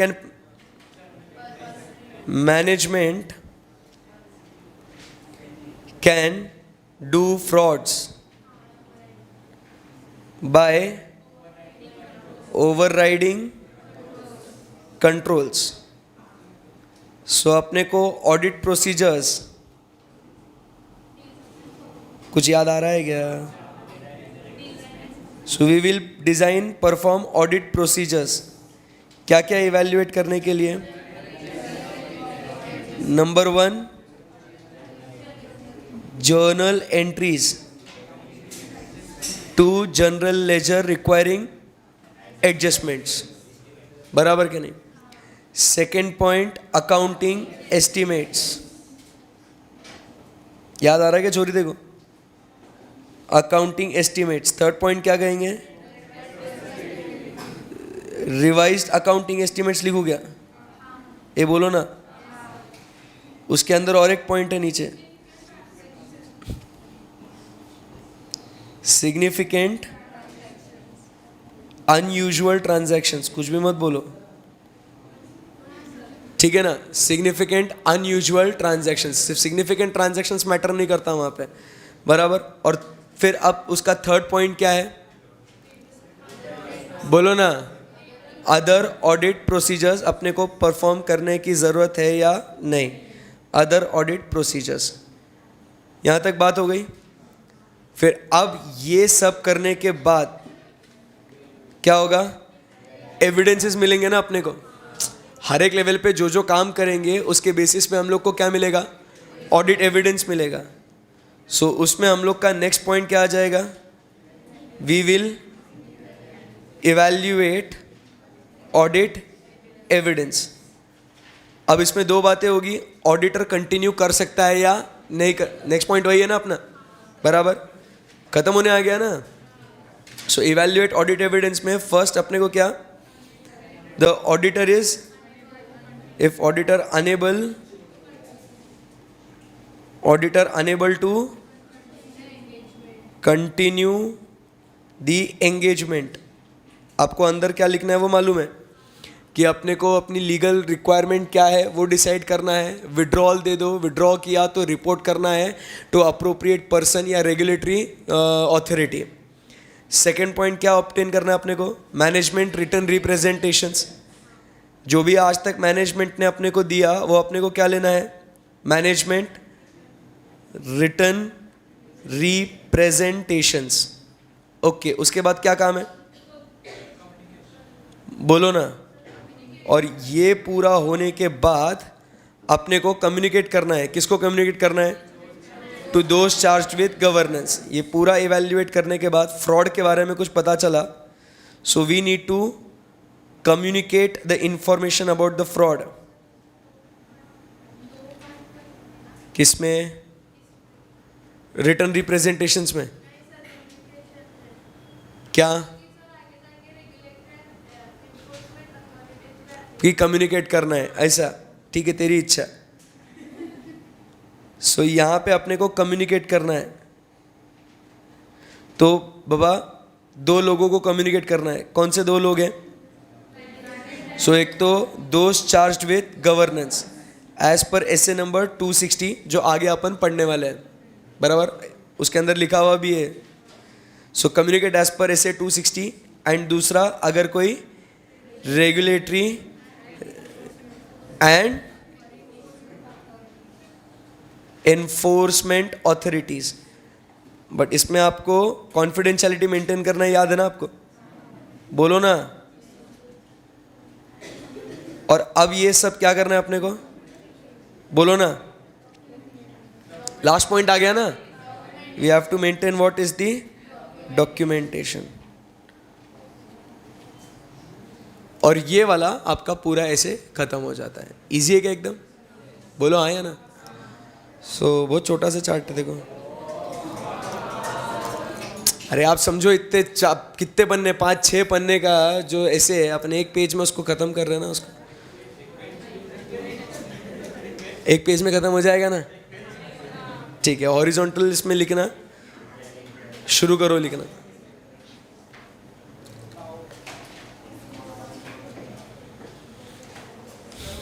कि कल आके पहले लिखोगे? अरे कैसे लोग है रे? हाँ, अभी लिखना है या कल आके लिखना है? फोटो वोटो कुछ नहीं, कल आके लिखोगे? ओके चलो ठीक है, कल आके लिख लेना। Thank you very much, see you guys tomorrow, bye bye, take care.